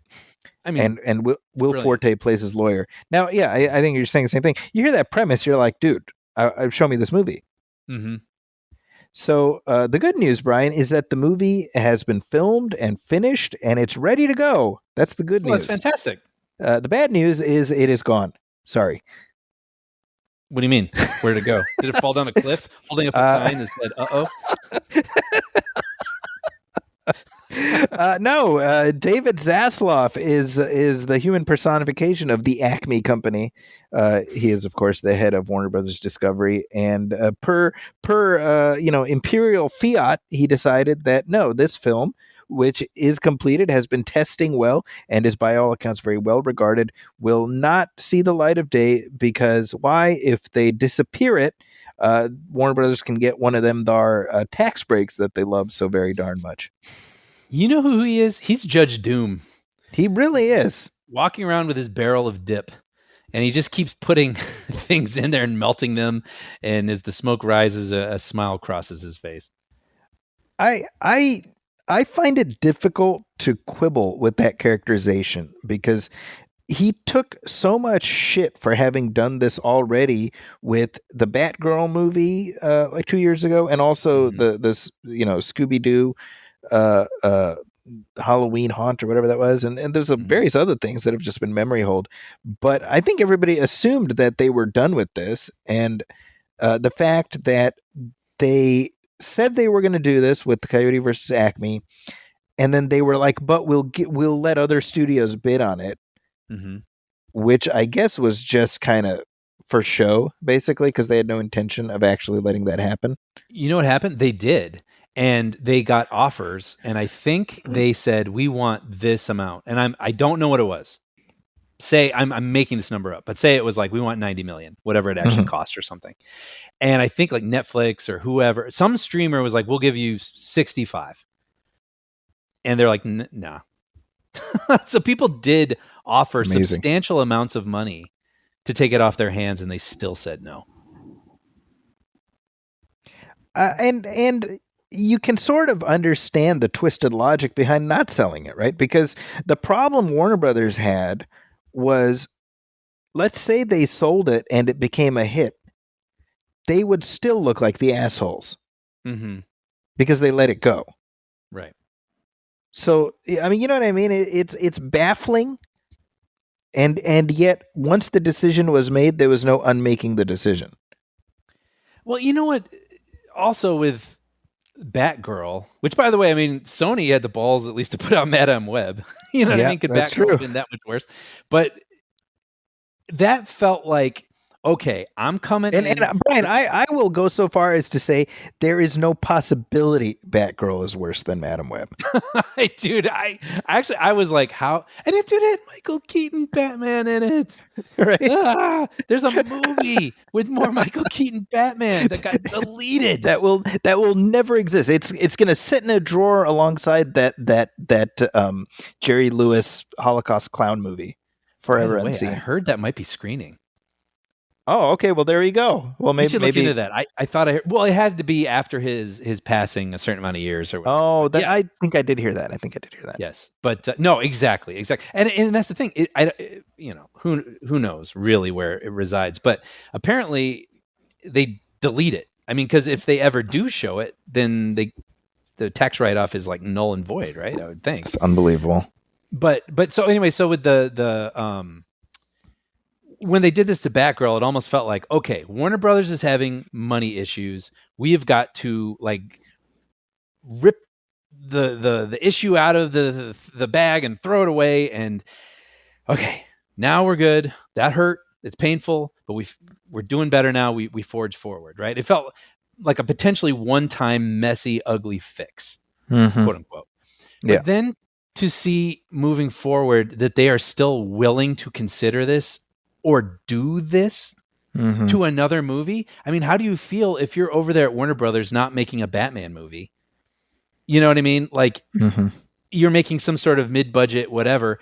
do you have in the back of your mind that there's always the possibility that they could just, you know what, delete it? Yeah. Is that their Yeah. MO now moving forward? That is an option. I don't know. Yeah, I don't know how. I mean, the the Warner Brothers, filmmaking environment is going to exist moving forward, knowing this guy David Zaslav is like a sort of Damocles hanging over everything. Mm-hmm. It's so cynical. That's what pisses me off. Like, I mean, let's not kid ourselves. It's always about they don't call it show art. I get it, Yeah, no, I do too. but the idea, and I'm looking at this quote from Will Forte, right? He again, he stars in the film. He's the attorney, and he talked about it on Twitter. And he says, to the cast and crew of Coyote versus Acme, I know that a lot of you haven't gotten a chance to see our movie, and sadly, it's looking like you never will. When I first heard that our movie was getting deleted, I hadn't seen it yet. So I was thinking what everyone else must have been thinking. This thing must be a hunk of junk. But then I saw it, and it's incredible. Super funny throughout, visually stunning, sweet, sincere, and emotionally resonant in a very earned way. As the credits rolled, I just sat there thinking how lucky I was to be a part of something so special. That quickly turned to confusion and frustration. This was the movie they're not going to release? Look, when it comes to Hollywood business stuff, I don't know shit about shit. Even when a movie tests very well, like ours, there's no guarantee that it's going to be a hit. And at the end of the day, the people who paid for this movie can obviously do whatever they want with it. Doesn't mean I have to like it. I effing hate it. Or agree with it. And it doesn't mean that this movie is anything less than magnificent. You would be so proud of it. A movie that should be seen, but won't. Please know that all the years and years of hard work, dedication, and love that you put into this movie shows in every frame. That's all, folks. That's a lovely statement. It really is. And it broke my heart reading that, I know. And it's funny because I find myself, I'm actually like getting like worked up thinking about this right now. And I realize what I'm talking about too, getting worked up. There are much, much larger problems in the world. And so with full acknowledgement to that, but like, it is still a frustrating thing. I mean, it's just people worked hard on a thing. And I don't know. It just feels, so, like you said, cynical to just delete it because it looks better on your taxes. It's just such a gross thing that as gross as this, the entertainment industry already is, it's just like another thing to add to it that just makes me sad. Yeah. Well, Brian, here's something that may make you sad, or it may make you happy. I don't know. Let me bounce this off you. We have a Naked Gun reboot coming. I heard about this. So this was announced. It feels like a while ago, and I kind of just wrote it off as like, well, this is probably never going to happen. But no, Paramount has scheduled it for release next summer, July 18th, 2025. Of next year. We have The Naked Gun starring Brian. I think you'll like this. Liam Neeson as Frank Drebin Jr. I mean, look, you and I get weird when they're like, okay, they're going to make a sequel to some movie that's beloved from your childhood, right? Because you just know it's going to feel wrong, or it's just not going to be the same. And the second I heard that Liam Neeson was going to be in a Naked Gun movie, I was like, oh, wow, that is the only thing that makes sense. Like, who else? That's what you do. Like, you don't get a comedian to play Drebin or Drebin Jr. Right. Like, you get a dramatic actor who knows how to be a funny straight man. So I'm on board. I'm on board for this. I definitely, I remember back in the day, there was talk of doing a new Naked Gun with Ed Helms. And that was my issue with that, which I love Ed Helms, but I'm like, no, that's wrong, because he's a comedian. He's going to play it funny. Mm-hmm. Now, here's a fun fact. Leslie Nielsen was 68 when he played Frank Drebin in the Naked Gun movie. The first one? 62. Sorry, he was 62. 62, okay. Not 68. Okay, still. Yeah. In the first movie. Liam Neeson is 71. I feel like we talk about this a lot, but doesn't it feel like the understanding of ages has changed a lot, or the perception at least? Yeah. I mean, if you told me like a 70-year-old, when you say 70, I sort of have an image in my mind, but that image has changed over time. I mean, Harrison Ford, though he looked old in Dial of Destiny, I mean, he is 80. Yep. But I don't view him as what 80 is in my head. Likewise, That's I guess true. Liam Neeson, right? Yeah. But I definitely Liam Neeson has a deft hand when it comes to playing humor totally straight. He's for me, one of his funniest things is when he was in that Ricky Gervais thing with Yeah. with Warwick Davis. Oh my God, brilliant! You know. Yeah. Yeah. So you No, tell me he's going to do it. I think it's a great choice. So I'm actually very excited about this. Now, if I'm not mistaken, Seth MacFarlane was involved at one point in this Naked Gun sequel. I don't know if that's the case anymore, but I had heard that would that make like a while back, like it was kind of his thing. And I yeah. think now there are other writers, because Akiva Schaffer of The Lonely Island is directing it. And I think one of his guys, not Lonely Island, but someone who worked on Chippendale, is now on. So they're probably tailoring it a little bit from Well, whatever MacFarlane it is still was. involved, though. Yeah. Oh, sure, sure. I This, mean, I'm sure he's probably still a credited yeah. writer, but it sounds like as Schaffer boards, he'll Yeah. probably put his spin on it. Yeah, because I pulled up the wrap here, and here's Seth MacFarlane. And this is his quote. He says, "It's being worked on as we speak. Akiva Schaffer has written the draft with his team, has done a hell of a job, and it's in development." Okay, so in other words, Seth MacFarlane got it to the starting line and then handed it off. But hey, I'm down for that. Me too. Here's another reboot, Brian, which I'm sure you're going to be equally excited about. We have a brand new version of The Crow coming. Yes. Yeah, boy, they released the first picture of this one this past week. Now they've been threatening a remake of The Crow forever. Yeah. I mean, at one point Jason Momoa was attached. I remember that. That seemed to get pretty far along. They finally landed footage of him, like test footage of him on. You can look up on YouTube. Is that right? Oh, I never saw that. I think so. Yeah. So that one didn't end up happening, and then they ended up going with Bill Skarsgård, who is a fine actor. I have no problem with him, but I feel very, very bad for Bill Skarsgård, because if nothing else, the first still that they released of Bill Skarsgård as Eric Draven is not a particularly flattering image of the character, let's say. He looks like the guy from D. Antwoord. Remember the guys from Chappie? That's basically what he looks like. Ninja, yes. I was going to say it looked like Jared Leto Joker cosplay, but yeah, I think 100%. Yeah, I saw that a lot. People being like, "Where's all that's missing is damaged across his forehead." Now this is a weird one, right? Because there have been, like, I don't even know how many sequels to The Crow. Yeah, well, there was the big one, obviously, with Brendan Lee, but then there was like direct to video sequels. Well, at least a few of those were not direct to video. Oh, really? Yeah. Okay, so I just pulled it up. So we got the Crow, which came out 30 years ago, and obviously that's legendary for a variety of reasons, not least being, it was the movie that Brandon Lee died while making, and so it kind of it's sort of sanctified a little bit, But in 1996, there was The Crow, City of Angels. That one went to theaters. The Crow, Salvation, I believe that one went to theaters. And then there was the last one, which is The Crow, Wicked Prayer, with Edward Furlong as the Crow. And I feel like that one went straight to video. Okay. Wow. And I'm mistaken. I didn't realize. There's a few. And then there was also the TV series The Crow, Stairway to Heaven, which nobody remembers, but I remember. That was a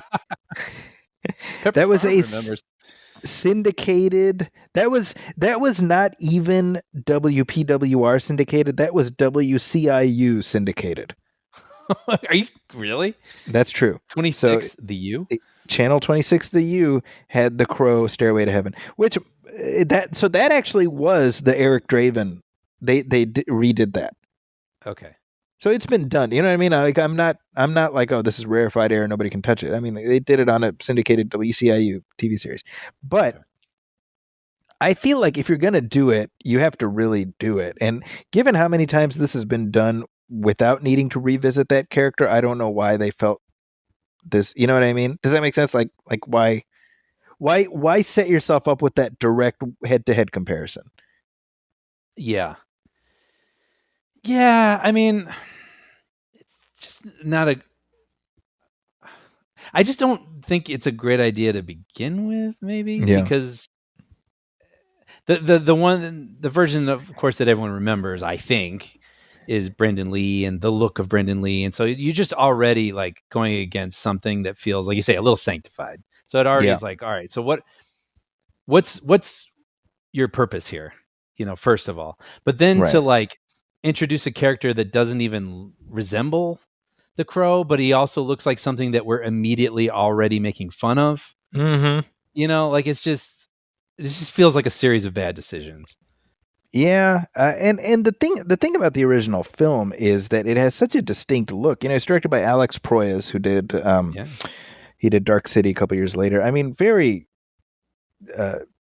esoteric filmmaker, because he also did Gods of Egypt, I think. So it's not like his filmography is without blemishes. But regardless, he gave that original film a really distinct look, and it's so reflective of that era that in a weird way that itself is what makes it timeless. Like I mean, it's been a little while since I've seen it, but I feel like you can watch the first Crow and not feel like, oh, this movie's so dated.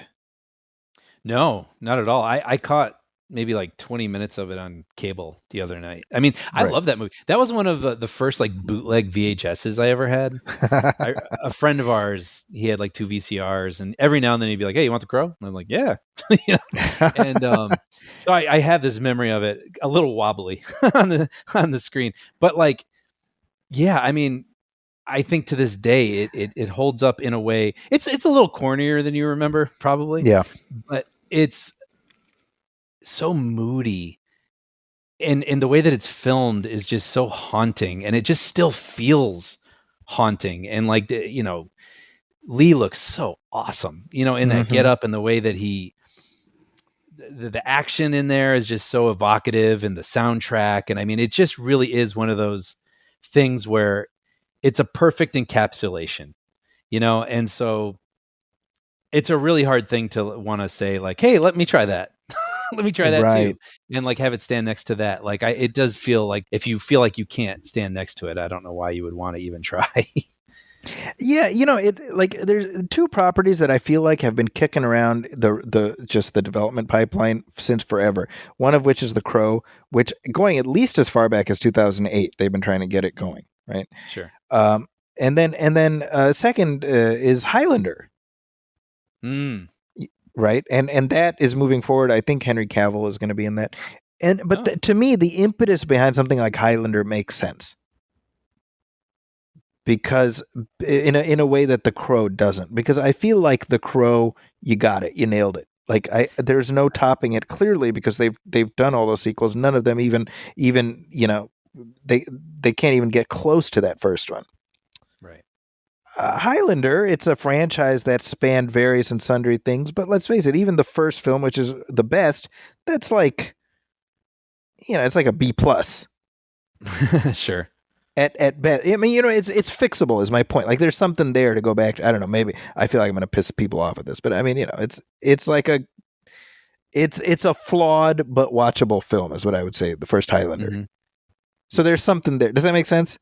Oh yeah, definitely. I mean, and thinking of this Crow thing and trying to be charitable with it. I mean, look, I realize I'm like ragging on a picture I saw, right? Yeah, but Brian, this is not some paparazzi picture. They took this picture and released it. Oh no, I think the look is ridiculous. Like I stand by that, but like I do see the potential in the story. I mean, Sure. it's you can see where you could do this over and over again. Like someone who's killed unjustly, and his loved one is killed unjustly, gets the opportunity to come back and seek revenge with supernatural powers, and against the people who acted against him. And that's so you could plug and play that so many times. So I think the thing that will make me interested in this, and I'm really hoping, I would love to love this is if they can find like an interesting angle, something interesting, new characters, some sort of theme or take using that premise and make something affecting, something emotional, something that I feel thrilled and satisfied by at the end. It's possible. That's my hope, but I definitely don't like the way it looks so far. I think they failed on the look front. Which is a problem, because that's the first thing about this movie that they've put out into the world. So they are starting off on the wrong foot, most likely.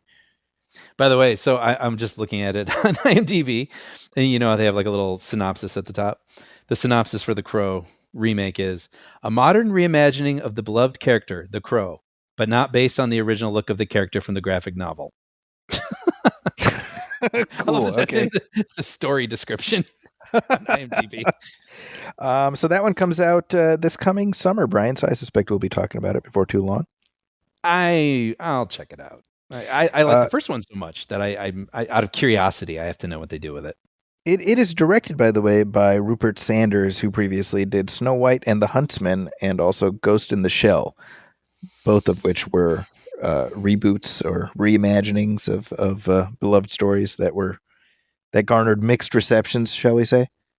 To give him a little bit of credit, I don't remember a lot about Ghost in the Shell, but I do remember the opening like action sequence with all those guys in that room. Oh yeah. That was very interesting and unique. Okay, well there we go. We can carry that with us into the theater come June. Yeah. Actually, while we're talking about reboots, I thought this was interesting. Superman Legacy is now filming the launch of the big DC cinematic universe. Launch, you say? Yeah. Didn't we already have one? No, this is the new one, Brian. Yeah. God, get with it. This is 2024 now. Yeah, get with the. Wait, is this coming out in 2025 or 6? 2025, next summer. Okay. So we haven't seen much. However, the big news, we have seen the S, which it's like another T-shirt for Warner Brothers to sell. That's basically new logo. It looks like a variation of the Superman symbol. But I thought this was interesting that James Gunn said he started out calling it Superman Legacy, but he has gotten rid of the legacy, and it's now just Superman. Okay. Well, how do you feel about that? That makes me happy, Brian. Okay. You don't feel like that steps on 78 Superman? No, because I think that movie will forever be referred to as Superman 78, the same way we call it Batman 89. Right? Okay. Yeah. And plus, I mean, really, that movie, the what it's referred to as is Superman the movie, right? Right. But I'm actually glad about this because it divests us of thinking it's a sequel of some kind. Sure. Because that was really it's starting over. That was my concern, is people will think it's just another Superman sequel, and you call it Superman. Well, that feels like a pretty good line of demarcation, and it also, to me at least, signals some sense of Gunn's approach, right? Which is he wants this to be something that is introductory, if not in terms of the character's origin, which he said he's not going to tell, but something that plays to as wide an audience as possible. Is like, welcome in. This is where it all starts. You know what I mean? Yeah. Well, I'm excited. I Superman is your guy. You've loved Superman. He's your favorite. Yeah. And I've of course watched them all and whatever. And maybe the fact that we haven't gotten as many as Batman or some of the others still makes him feel really special to me. And like, I like Superman. I haven't had a lot of Superman, so I am very eager for a new Superman film. Yeah. I definitely agree with that. And I feel like, it has now been 11 years since the last solo Superman movie, which we like, by the way, Man of Steel. We did like it, So, I mean, in the middle there, obviously there was Batman versus Superman and Justice League, whatever, but like just something about Superman all by himself. I think we need it. I am disappointed, however, that the Superman and Lois television series is heading into its final season. as a sop to this new movie coming out. But the good news there, Brian, is that, well, that means you've got like a good show that's pretty contained waiting for you if you ever decide to check it out. Yeah, you showed me a bit of an episode once, and I remember thinking, "Oh, I like this. This is this is always here for me. If I want to check this out, I need to." I'm very bad about starting TV shows, so I mean, they're coming back for one final like 10 episode season, which is the fourth season. So to whatever degree they're going to wrap it up. Actually, that show, I'll tell you, they recently added Michael Cudlitz as Lex Luthor, who I don't know if you know who he is, but I guarantee you know him like by face. He's one of those guys, kind of this big burly guy. And I was thinking like, that's what's so interesting to me about the Lex Luthor character is like Nicholas Hoult is playing him in this new movie. We got Cudlitz is on this current series. John Cryer played him in the Arrowverse. I'm like, isn't that fascinating? Like you can do that with Lex Luthor. Mm-hmm. Mm-hmm. You go from Gene Hackman to John Shea to Michael Rosenbaum. It's you're running a gamut. Yep. And I find that, I'm charmed by that. Well, it's funny because with who Lex Luthor is, as eras change in the real world, that type of person can look very different. Mm-hmm. You can have a Jesse Eisenberg, Zuckerberg-y kind of titan of industry person, you know what I mean? Versus in the 80s, you imagine a titan of industry more like, Michael Douglas or something. Yeah. Yeah. And we just did the Lois and Clark pilot. I mean, John Shea was kind of doing his own thing, Yeah. Very distinct, and I think that is fun. So I mean, obviously it's Superman. I'm going to be excited.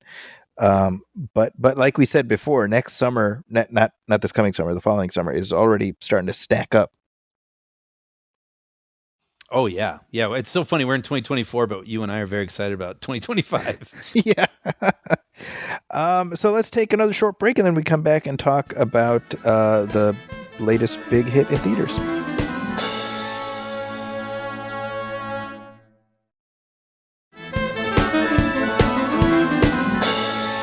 And we are back, and you know who else is back, Brian? Who's that, Zachy? Why, it's Joe Biden and Donald Trump running against each other again. What the hell is going on here? Oh. Didn't we just leave this party? Doesn't this feel like in Temple of Doom, when Indy and Short Round are in the spike room? And then it's like, we are going to die. And then, the election ends, the spikes come up. And then, you made the mistake of relaxing and kind of leaning back and then the spikes start coming down again. That is brilliant, Zachy. That is one of the best analogies I think I've heard about this moment. As soon as, as we record the Super Tuesdays 2 days ago, it's like, okay, Donald Trump has clinched the nomination. It's like, da-na-da-na, da-na-da-na. That music again. But anyway, we're not here to talk about lunatics with Messiah complexes. We're here to talk about Paul Atreides. Very good, very good. I went to the theater for some escapism. I didn't really feel a lot of escapism watching Dune Part 2. My gosh, a little too real. So as we said at the top of this episode, man, packed houses this movie is playing for. And what's been kind of fun for me is as walking out of the theater, you hear people talking about the movie as they're walking out. Mm-hmm. And that's new for me. Like I haven't felt that type of energy in a while. I agree with you. So you recently watched Part 1 when they re-released it to theaters. Yes. And that sort of primed you for this. And then you watched the Lynch movie in the middle there. So you're all duned up at this point. Man, I am very, very glad that I watched Part 1. Just because I've actually heard other people say this as well. But when it came out, I was like, yeah, that was very impressive. But I didn't feel like I was going to watch it again. And they put it back in theaters about 2 weeks ago. And a friend of mine was like, hey, do you want to go see it just to kind of catch up? And I was like, oh, okay. I mean, I wasn't planning on it, and Yeah. I really enjoyed it a lot more the second time. Hmm. And then when we watched the David Lynch one, unfortunately, I had a cold when we did that, and I can tell that I sound like I'm on cold medicine when I was editing. I was like, "Wow, I sound really snippy," unfortunately. But the Lynch one is very interesting. I'll say that. Like, it's not a great movie, but it's very Right. interesting, and it makes me really even more interested in the world because it gets into other things that the remakes don't get into. And I was like finding myself really intrigued and interested in the whole Dune world, and so I was eager to go into part two. And I felt prepped to go into part two, and I really enjoyed this movie a lot. Wow. Okay. Yeah, I was very into it, and I just found it just felt so epic, and it's just like I feel like we have a lot of movies that have a lot of special effects or visual effects, but they just all feel and look kind of the same. Right. And I'm not thrilled as much as I probably should be relative to the amount of special effects we're seeing on screen, or I keep saying it, visual effects. But this felt epic and fresh. The visuals of it, the story is complex and kind of intriguing, and you really have to listen because it's not the story you're expecting it to be necessarily. And I mean, the filmmaking is on another level. What the mixture of visual effects and tactile locations and everything. And I feel like I just saw something epic, big, blockbuster, and somehow still fresh. And that's really exhilarating. Isn't it something? It felt to me. I got the same vibe after. I felt it anyway with the first one, but definitely with both. I was like, this is what Peter Jackson's Lord of the Rings felt like. Sure. Where it's a perfect marriage of filmmaker and material. You can tell this is somebody who has lived in this world as a fan. We talked about how Lynch came at it like not as a fan. I mean, he viewed it as a job, and he did what he did. I'm not criticizing whatever his whatever muse prompted him to take the job on, but he wasn't coming at it as a fan. And Villeneuve is like, he has said in here, he's like, my dream is to make Dune, and he made his dream come true. Right. It's remarkable. Yeah. And he just feels like, to give him a lot of credit. And by the way, I have like things too, like few nits to pick, and like we'll get into those too. But like to continue gushing, I just feel like there's so many complaints about everything is just filled with CGI and everything feels so flat and whatever. And we've had people write in who work in visual effects and be like, well, yeah, but it's you can't just make that a catch-all excuse for the look of certain films. And I've tried to keep that in mind ever since. I really have. And I feel like this is a movie you could point to where an artist, a filmmaker who knows exactly what they're doing, is wielding what we're capable of today in exactly the right ways. Where, okay, we'll go to a real location, we'll build the bottom half of this thing. This is the thing that people actually have to interact with, and then we will fill in the top. Like the way I was reading about the way that the sandworms traveled, and how they had these, I can't even explain it, but basically these things running through the sand that made the sand break and fall around the curvature of whatever they were standing on, acting as the sandworms. So that was practical because you can sense that needs to feel practical next to our actor. But on the other hand, it's like, well, this thing can be a visual effect. And it was the perfect marriage. So expertly married together to execute something that feels we're on another planet, and yet somehow I still feel like I'm in a very real place. And so, I mean, that was just a really awesome thing to see. And I hope other filmmakers take note,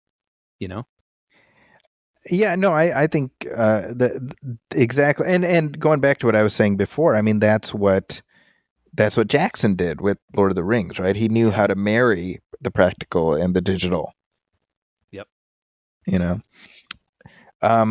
I like my main concern was, will they be willing to go to the dark place that the novel does? So it was gratifying to see the story end where it does.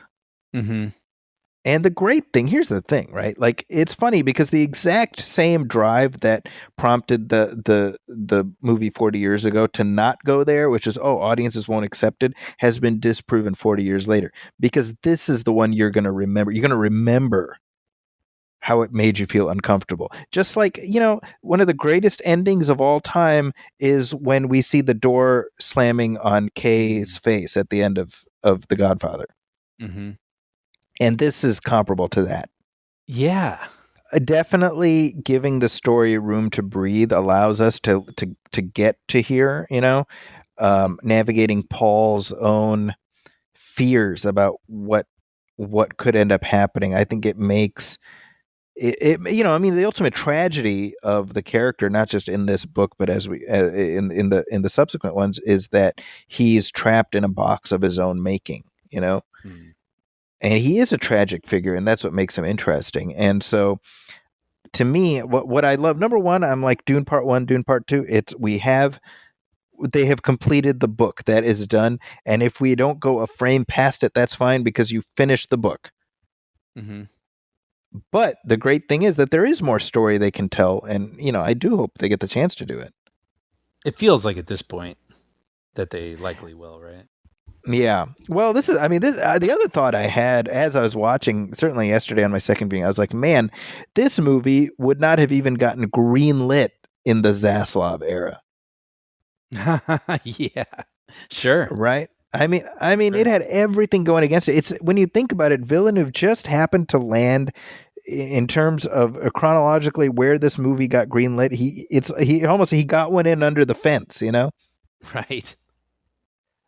because certainly, like, his filmography up to this point is not one comprised of blockbusters. I don't know of any movie of his that's been a massive hit.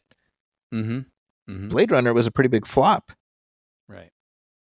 Right? But I mean, he is somebody who every single movie of his I have liked, Same. And well, so, actually, I mean, so I was gonna say, I mean, I can tell that you're favorable on it, but I don't know that I've actually heard, like, what are your feelings on it? I mean, you've read the book, you're much more familiar with Lynch's movie than I am. I mean, what was your take on this conclusion to what began with part one? yeah, well, going back to what I was saying before, I mean, the best thing I can say is I knew exactly what was going to happen, right? Mm-hmm. That's the best thing. And I think the changes that Villeneuve made, which are not, multitudinous. There's a few that are pretty substantial, but I think on the whole they work. They are effective changes, in service of the story. Not to say that the book needed to be improved on, but I just think in terms of scaling down and telling this story and having it hit the way it should have, I think his instincts were correct. So I thoroughly enjoyed it. Again, it ended, and my oldest just leans over to me and he's like, "That was awesome," right? Yeah. Which is great. And he has not read the book. I went. My brother went with. My brother's a huge fan of the book, and we both, like, throughout the movie, we were kind of like nudging each other, at various points, Yeah. In fact, I remember about a third of the way through, just like leaning over and telling him, like, "This is awesome,"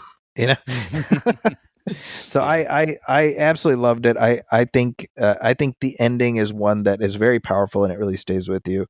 And honestly, I've seen it twice. I'd be happy to watch it again. Yeah.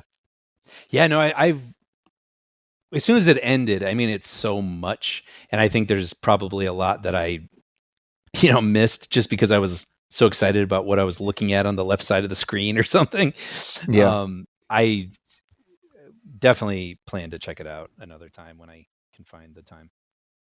And really, like, I mean, I think Chalamet is very good, and I think this is going to be kind of his.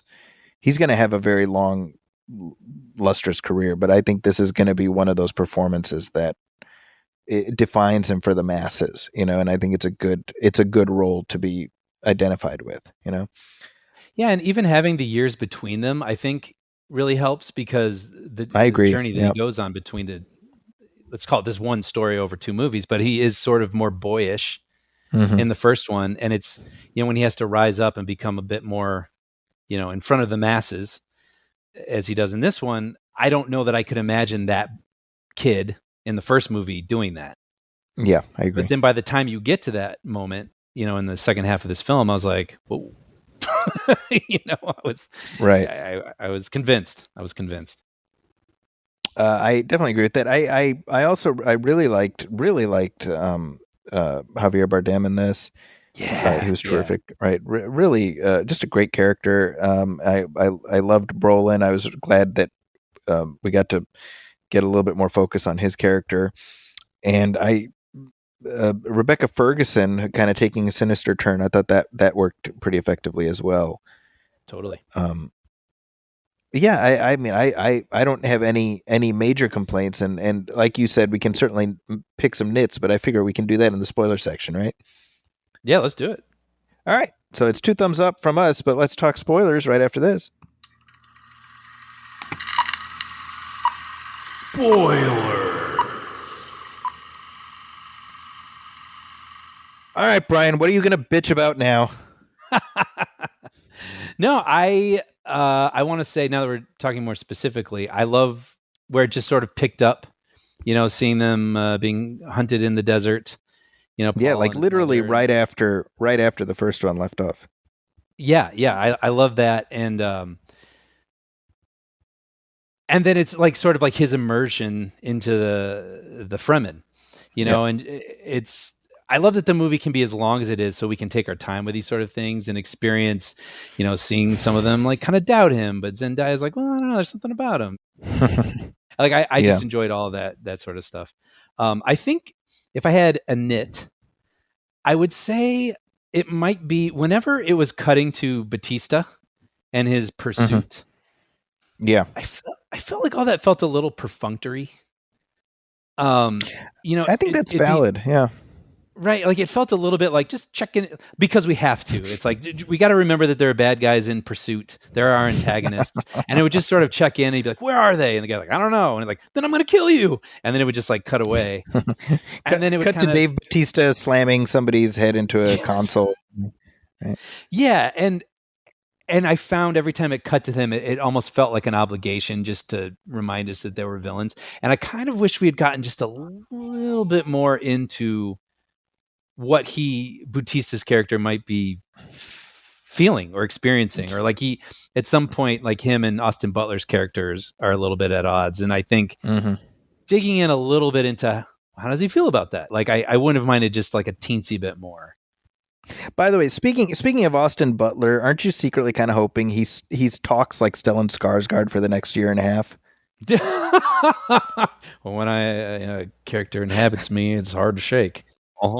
I mean, it was a pitch perfect Stellan Skarsgård he was doing the whole movie. When he started doing it, I was like, "Oh, that is brilliant." I was like, does Skarsgård know what he's doing? I know, like he's doing it to his face, right? Yeah, but that was really good. He was good. I really liked him. He's no Sting, Brian. Where was the metal underwear, I ask you? See, and that's what's so interesting too, is the differences between the two, the Lynch movie and this movie. I mean, the characterization is obviously quite different. I mean, you have Sting, just sort of this smirking, sculpted, kind of guy who looks like if you breathe wrong, he'll just break your neck. And in this one, Austin Butler feels a little bit like a killer for sure, but like a little less like a live wire, just more like a focused, don't get in my way kind of guy. And I felt like he was an interesting, well-realized character. And I loved everything, by the way, on their planet, like that whole isn't that cool looking scene. The way they did that? Yeah. I was reading, apparently, I guess, I don't know if this is in the book, but like their sun, the light doesn't allow for color. That's right. And so they filmed it in this special way with an infrared setting. And that's how they got that unique look. And I was like, and it looked fireworks, great. Like within the reality of that world, their fireworks look like ink blots in the sky. Isn't that cool? It was just so neat. Like, amazing. The guy who he fights in the arena, the one guy who isn't drugged, He was like a bit player in the first film, but he was actually the fight trainer. So he was the one who trained all the actors. Oh, really? And I was like, oh, it's cool that they gave him like a a moment, Yeah, I love that. Yeah. I'm going to say one more thing, one more thought, and then the rest is basically just praise. I see see if you agree with me. Maybe you don't agree with me, but it felt like almost everyone in this movie acts very, very stoic. And so occasionally I kind of wish I could have gotten just a little bit more inside some of their heads with how they were feeling about things. And I don't think this is like a terrible offender with that. I've seen other movies where everyone is just so stoic and it just feels almost it's too self-serious. And I don't feel like it's steeped into that. But occasionally I was kind of like, well, what's Paul feeling? Like and I'm not saying that he has to be like, making wisecracks or something like, well, that was weird, or anything like that, or everybody saw that, right? So that just happened. Yeah, exactly. Like a Marvel movie, like those kind of cracks. Like I definitely am not asking for that. But like I do every now and then, like when he was in the tent with Chani, I was sort of like, I kind of wanted a little bit of a, so what are you thinking about? I was a little unclear about how he felt about the whole Messiah thing, because it felt like he knew that he could use the fact that people thought he was a Messiah to his advantage in some ways. But he's also capable of amazing things, and I wouldn't have minded getting in his head about how he feels about all this stuff. And I know there was an interview that was kind of going around where Villeneuve was saying, oh, he doesn't like dialogue. He doesn't like dialogue. And I think I appreciate the principle of that, because a lot of times in movies, people do speaking of Madame Web, where she has to tell us every single thing she's thinking when it's so obvious. And, it's well, or Brian, the David Lynch Dune. Yeah. I mean, it's not enough for them to say what they're thinking. We also have to hear what they're thinking in that movie. Yeah, exactly. Yeah. And so I appreciate that principle, and I do think less is more, but at the same time, I do think I was occasionally wishing I could understand a little bit more, get inside some of the characters' heads. So, well, I think that the through line for Paul is he does not want the mantle that's being put on him, because he doesn't feel that it's his mantle. What prompts him to take it on is the dream he has where he sees Chani dying. Mm-hmm. And so this is very Anakin Skywalker, right? Totally. I mean, that's definitely like, man, this, and it's realized in such such an effective way. This idea of like somebody with good intentions can end up in causing a lot of harm, and how do we get to that place? I don't disagree with you entirely. I will say that at least on certainly after a second viewing, I felt like I pretty well tracked it, that you might find that to be the case with the next time you see it. I was just gonna say I have a feeling, and obviously this movie is a wavelength, and I don't feel like every movie should be the same wavelength, and so I think I do want to see this again, and I wonder if I rewatch it, if I will pick up on things that I missed, getting more in tune with its wavelength, and see like, oh no, this was expressed in its way. So I'm looking forward to seeing that. But on that note, I'd also like to, I want to compliment Zendaya, because I feel like I totally tracked with her in this movie, and I thought she did a great job of being sort of skeptical about the way that the Fremen felt about Paul, but also loving him. And then that whole thing at the end where he's like, okay, I'm going to marry this princess, and he's just so matter of fact about like what he has to do to accomplish whatever he's got to do. And I love the way she played that, like she didn't make a stink, but she definitely had a, you effing kidding me on her face, right? And I thought that was really well done. Yeah, and that's actually one of the big changes that Villeneuve made with this one, is that Chani in both of the previous versions, she's on board with whatever Paul does. Mm-hmm. And I think that's an interesting thing, right? Because we as the audience need a compass to let us know, wait a minute, this is wrong, you know? Mm-hmm. Mm-hmm. And the book and the previous adaptations kind of lose sight of that a little bit, and I think that's why Herbert was moved to write the later books, because I think he was like, wait, people aren't getting what I intended, you know? Right. Because uh, uh, Gurney, he knew Paul before Arrakis, but he goes along with the Messianic Crusade, right? Everybody goes along with it, right? Right. We'll get to Stilgar. He really goes along with it. Yeah, been my right? favorite names so far. It's been so great to see that. But Chani, by having her be like, wait a minute, this is screwed up. Like she is among the group that is being, manipulated. Mm-hmm. And by allowing her to give voice to that, I think that changes the direction of the story, and I think that's what's interesting to me, because even in the Lynch film, they filmed it, they didn't include it, but it's like, yes, I'm going to marry the princess, but Chani will be my concubine, and there we go, right? So that's like Archie being like, I'm going to marry Betty, but I'm going to sleep with Veronica. There, I've solved the problem, right. And I think rightly Chani would probably not be okay with that. So I think it's smart that he adjusted the story. But again, the key thing is by having her remain morally consistent, it puts the audience on her side. Mm-hmm. And we're like, I don't think when the movie ends, we're like, right on, holy war. I don't think that's your reaction. I hope not, Right. Right. And at least partly because we see how Chani's reacting to it, Mm-hmm. Another big change that was made is the character of Alia, who is, she's the little girl played by Alicia Witt in the earlier film. So she only exists as a fetus, basically. When we watched the Lynch one, and basically we see like this fetus. I was just like, whoa, that's so Lynch, man. And then in this one, hey, we get a fetus. Yeah, that's right. I actually, in my seat, was kind of like, well, I'll be darned. But it's interesting because I think Villeneuve was like, you know what? If we have like a little toddler talking like an old lady, I think people aren't gonna Yeah, and I think it was a smart choice where essentially he has Alia talking through Jessica. Mm-hmm.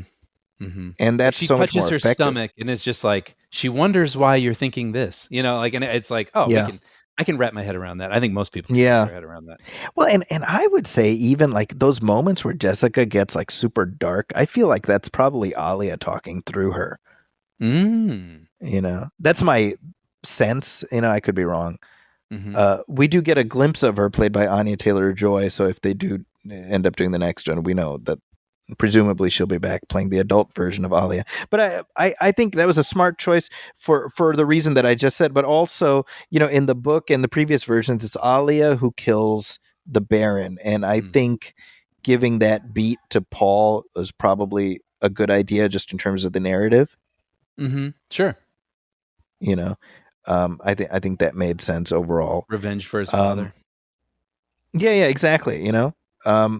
Now that being said, we get Christopher Walken as the Emperor, and it's funny because as soon as I heard he was cast, I was like, the spice must flow, and he's kind of is that basically in the movie, right? That's there was actually I saw a headline at Vulture.com that said, "Does Christopher Walken know he's in a Dune movie?" I mean, it feels like they film. It feels like Bowfinger, where they kind of filmed Eddie Murphy without his knowledge. It did feel like that, right? A little bit.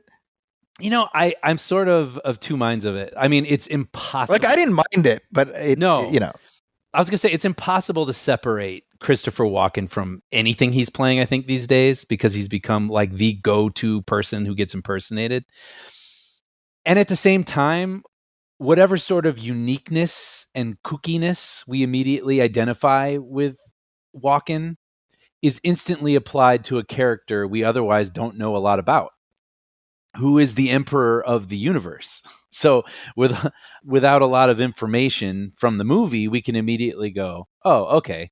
So this guy stands apart. He's immediately an interesting figure. I think you're probably right.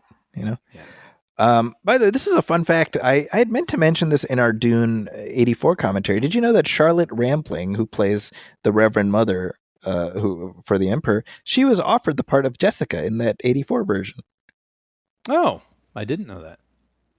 So full circle, here we are. I did. There's a bit at the very end or near the end where the Reverend Mother and Jessica are talking to each other using their telepath powers. Mm-hmm. I don't know if this was intentional or not, but it felt to me like a little nod to the David Lynch movie with all the that's with all funny. the, you know. I love that. Yeah. Because I mean, we don't see that power among the Bene Gesserit in any other part of the movie, you know. Yeah, that's good. That's a good point. I love that stuff. I don't know. I love all the ways they communicate in here. I love the telepathy or whatever. I love like Sign the sign language. language. Oh, it's so cool. Yeah, it just feels like such a lived-in world. You know, it's just That's the key thing, right? And that's why I make the comparison to Lord of the Rings, and even Star Wars. You know, I mean, you really like it. It took the time to build it out to really give us a sense of what things are like in the Duneverse, and I think that's what allows the culmination of the story to really pay off. You know, I think that action sequence earlier on where it's Chani and Paul are attacking like this harvester, and you know they got like rocket launchers here, and he got like the ornithopters here and everything. I mean, it's this masterpiece of scale and merging of digital and practical, and yet it all like you're able to follow it, right? totally. And I think part of that is because the world's rules have been established well enough where you're able to sort of keep track of things, you know. Mm-hmm. Now we were talking about Stilgar earlier. Again, I loved Javier Bardem, and this is great. Yeah, me too. And I think it's such an interesting character, right? Because it's a commentary. The film is a commentary on what faith does to you, right? And it's funny because to me, like there is this, you know, we're seeing the memes where people, it's almost like people like laughing at Stilgar, you know what I mean, a little bit. Mm-hmm. And I'm like, but he's so sincere in his beliefs, Mm-hmm. and you almost feel, I don't know, this is me, I feel bad, like knowing how those beliefs are being moved this way or that. Does that make sense? Yeah, absolutely. Yeah, I mean, yeah, there's something so sincere about him. Exactly. And you like admire that because that's such a rare quality in people. And I mean, now this whole thing that the prophecy or whatever it is that he is saying as it is written, I mean, this was put into place by the Bene Gesserit, right? By the Bene Gesserit. It's all manipulation. Right. You know? I mean, that's the thing, right? It's that's what Chani says, right? Is this prophecy is being used to manipulate you or to enslave you, I think she says. And so, yet, you know, like Stilgar is a good person. Uh-huh. So it gets into this whole notion of, well, he's a good person, but he believes in this thing that has been concocted. So does that make him stupid? Does you know, like it's complicated, you know? Yeah. Well, and then you judge extra harshly the people then like Paul who are then manipulating people who know that this Right. is you know, been manufactured, and it's like, well, I can use this to my ends, you know? And yeah. I love it. I love that this isn't just a Star Wars retread. You know what I mean? Well, Yeah. obviously, I know that's a really weird statement because this came before Star Wars, so I want to acknowledge that. But as going to the movies in 2024, I want Star Wars to be Star Wars, and I want another space movie to be something completely different. And I love that this just has a whole different sort of soul to it, you know? Yeah. Well, and speaking of Star Wars, by the way, I mean, it's impossible not to see the Baron as Jabba the Hutt. Yeah, sure. Yeah. And I was actually thinking, I was like, I wonder if Jabba was inspired by the Baron. I wonder. Yeah. Right. Not having read the books, I don't know, but I wouldn't be surprised by that, you know? Yeah. Other things that jumped out at me, this is a random thought, but it feels like those thumpers. It's like Uber Pool. That's what it feels like to me. It's like pulling out your app. Dude, that's hilarious. You know, and I was wondering too, like what happens to those things? I thought, you know, do you pick it back up, or it seems like they just leave them behind? I was like, is the desert just littered with these things? Well, if you are using a thumper to summon a worm, then that thumper will likely be swallowed up by the worm. Touche. Right. Touche. So the thumper companies, I mean, you want to buy their stock because they're not going In the Duneverse, yeah, big thumper is right up there with the Guild Navigators. Yeah. It was a smart choice not to show the big Guild Navigators, by the way. I think that was a smart choice. I wondered, actually, going in, I wondered if we were going to get a glimpse of them, having just seen the Lynch one. Yeah. I agree. I don't know how you show them and not have it be. Well, who knows? But I was going to say like a bridge too far. But I don't know. Yeah, I think we'll probably get there eventually. Because I think even in the books, they didn't show up until the second one, I believe. So, but I think by the time you get to movie 3, I think audiences will be a little bit more acclimated into the world. Totally. And also I'm thinking, how are they going to do a version of Lynch's, creatures? And it's like, well, they probably won't. They'll have their probably own will not have giant vagina face monsters. Will not be exactly on the agenda, one presumes. Yeah, one presumes. Other things that jumped out at you. Florence Pugh, Princess Irulan is how I pronounced it. Irulan. Yeah. She, I mean, for such, it's funny in the past 2 years between Oppenheimer and this movie, as big an actress as she is, she's playing these sort of smaller roles, but because it's her, they really pop. Like I don't know that the princess would have popped as strongly in this if it hadn't been someone we had recognized, but she has an interesting role, and I think in whatever sequels they make, she will, I guess, have a much bigger role, right? Yeah, it's certainly in the next book. Like, Villeneuve has said that he wants to at least come back and do, the second book, which would be the third film, to kind of wrap up Paul's story. And yeah, if that's the case, the princess has a pretty big role to play in that one. But it's interesting because they've kind of changed the trajectory a little bit by virtue of where they leave Chani at the end of this one. So I'm actually very curious, like how things move from here. Well, if in sequels she eventually is okay with everything, like comes to understand and support Paul, I could see getting there, but I think it makes sense if you're going to end the movie where it ends. I don't think many audiences would support that. I think that would turn a lot of people off, and so I think it makes sense to show a natural human reaction to learning of the news, and then you have a whole movie to show how she could come around to whatever Paul's plan is. Right. Yeah, I think that's really the thing, right? Because the story itself is really, it's showing how cruelty creates zealotry, and then it becomes sort of a rolling stone that eventually turns into a boulder. Mm-hmm.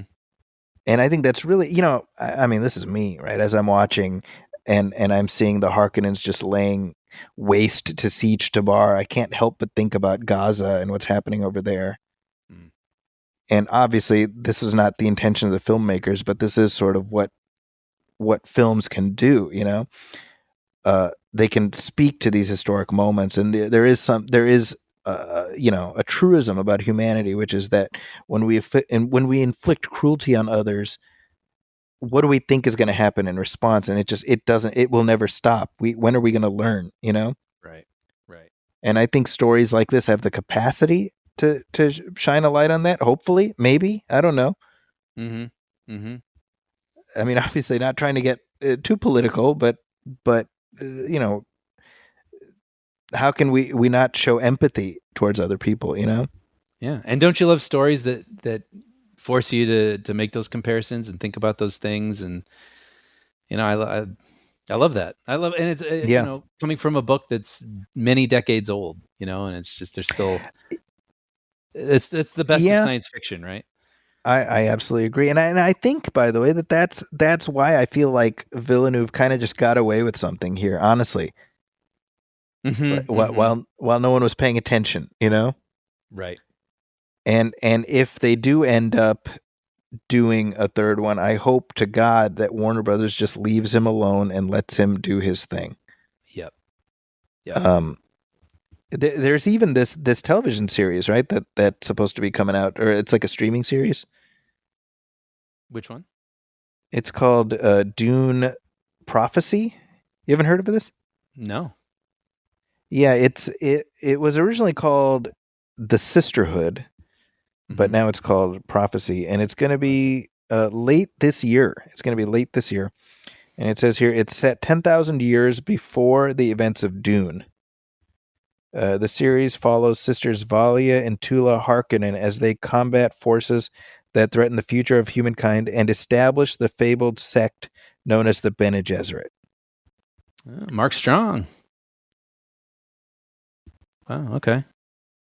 Emily Watson, Olivia Williams.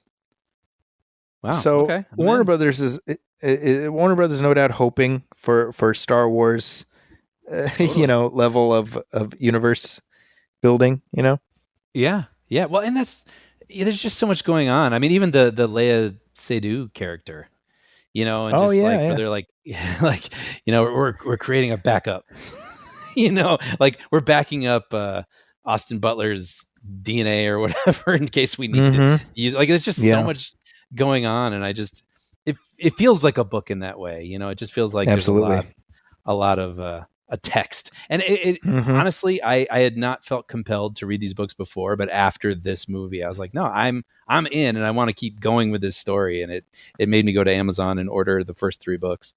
So, well, and to that point, last time I saw you, I showed you some clips from the Sci-Fi Children of Dune miniseries, which kind of shows a little bit about what happens to Paul afterwards. I don't know about you, but I'm like, knowing that that's sort of the trajectory of the character, I'm like, well, I want to see that. I want to get there. No, that was a big part also. I think, again, I mean, rewatching the part 1, I was like, yeah, I enjoy this. Bring on part 2. But then watching the Lynch one and getting a few more details, and then having you show me those clips of like what happens in the story way down the line, I'm invested in this now. Like, I really do enjoy this universe and where it's all going, and I want to take that ride. So, well, there we go. I think what greater praise is there than that? I would think Denis Villeneuve would be ecstatic to hear that. Yeah, well, I'm excited about him as a filmmaker. I've loved him for a long time. I mean, going Prisoners, and that one was Sicario. Sicario, of course. Arrival. Yeah. So, but now he's becoming sort of a Nolan-esque person for me, where I'm like, this guy knows how to wield big movies. Yeah, I was going to make that comparison. Yep. I mean, that's what Nolan had a quote a couple of weeks ago, right? Where he's like, I'm going to continue making big movies because that is a privilege that I now have. I can do that. And so it's up to me then to do that well. Right. And I feel like Villeneuve is one of those people now too. And I just look forward to, he can work on this scale. He can work with these budgets, and in the day and age where we've seen everything, he can still make me feel like I'm seeing something new. I'm excited about that.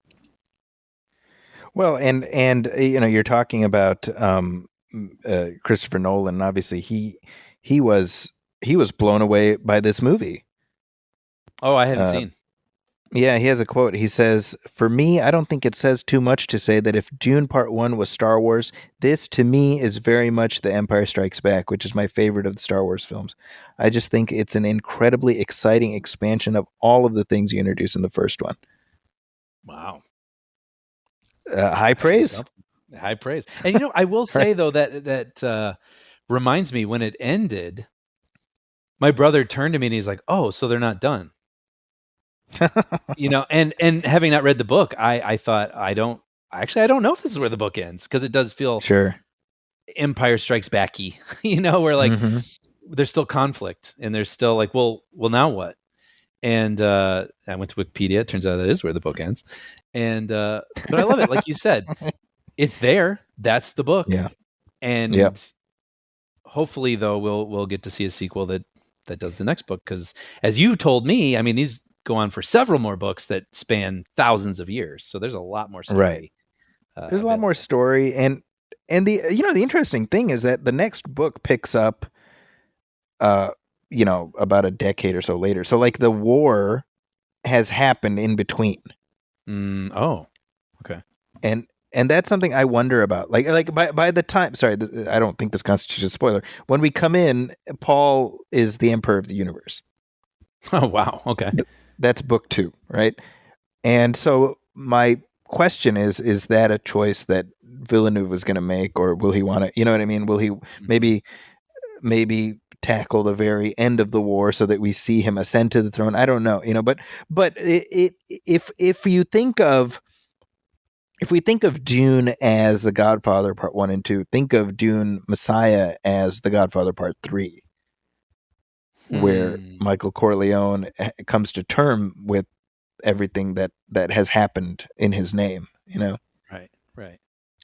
And to me, that's what's interesting, and it seems like that's where his muse is as well, Villeneuve. So I'm excited to see what happens next. Yeah, bring it. I mean, I'm ready to go watch this one again because I know I'm probably going to glean so much more on second viewing, and then as soon as he's ready, I'm ready for number 3. Well, there we go. I think that's a good place to leave this conversation. Yeah. If y'all listening have affirmations or disinclinations based on what we say, please let us know. You can email us at moviefilmpodcast@gmail.com. You can also hit like on our Facebook page, facebook.com/moviefilmpodcast, and message us there. If, as always, please go to Apple Podcasts and leave a review, leave a star rating. Every little bit helps. We really would love getting those reviews. So if you're able to do that, that would be fantastic. If you're looking for me online, you can find me on social media at Zackie's Corner, pretty much at most major social media places there. You can reach me there. What about you, Brian? What do you have going on? I think I mentioned a couple of weeks ago, new episodes of Young Jedi Adventures dropped on Disney Plus, and it also airs on Disney Junior. And I've had people reaching out to me telling me how much their kids are enjoying them. And so that's been really exciting for me. And I'm just thrilled to plug those. Also, look for my interview with Awkwafina at the San Francisco Chronicle. I talked to her about being the Grand Marshal of the Chinese New Year's Day Parade in San Francisco and about her role in Kung Fu Panda, so you can check that out over there. But with that, on behalf of my partner, Brian Hall, my name is Zachy Hassan. This has been Movie Film 286. We will catch you next time. Thanks, everybody. Welcome, friends, it's the Movie Film Podcast. Movie Film Podcast, enjoy the show. Zachy and Brian are talking about the movies. Movie Film Podcast on the radio.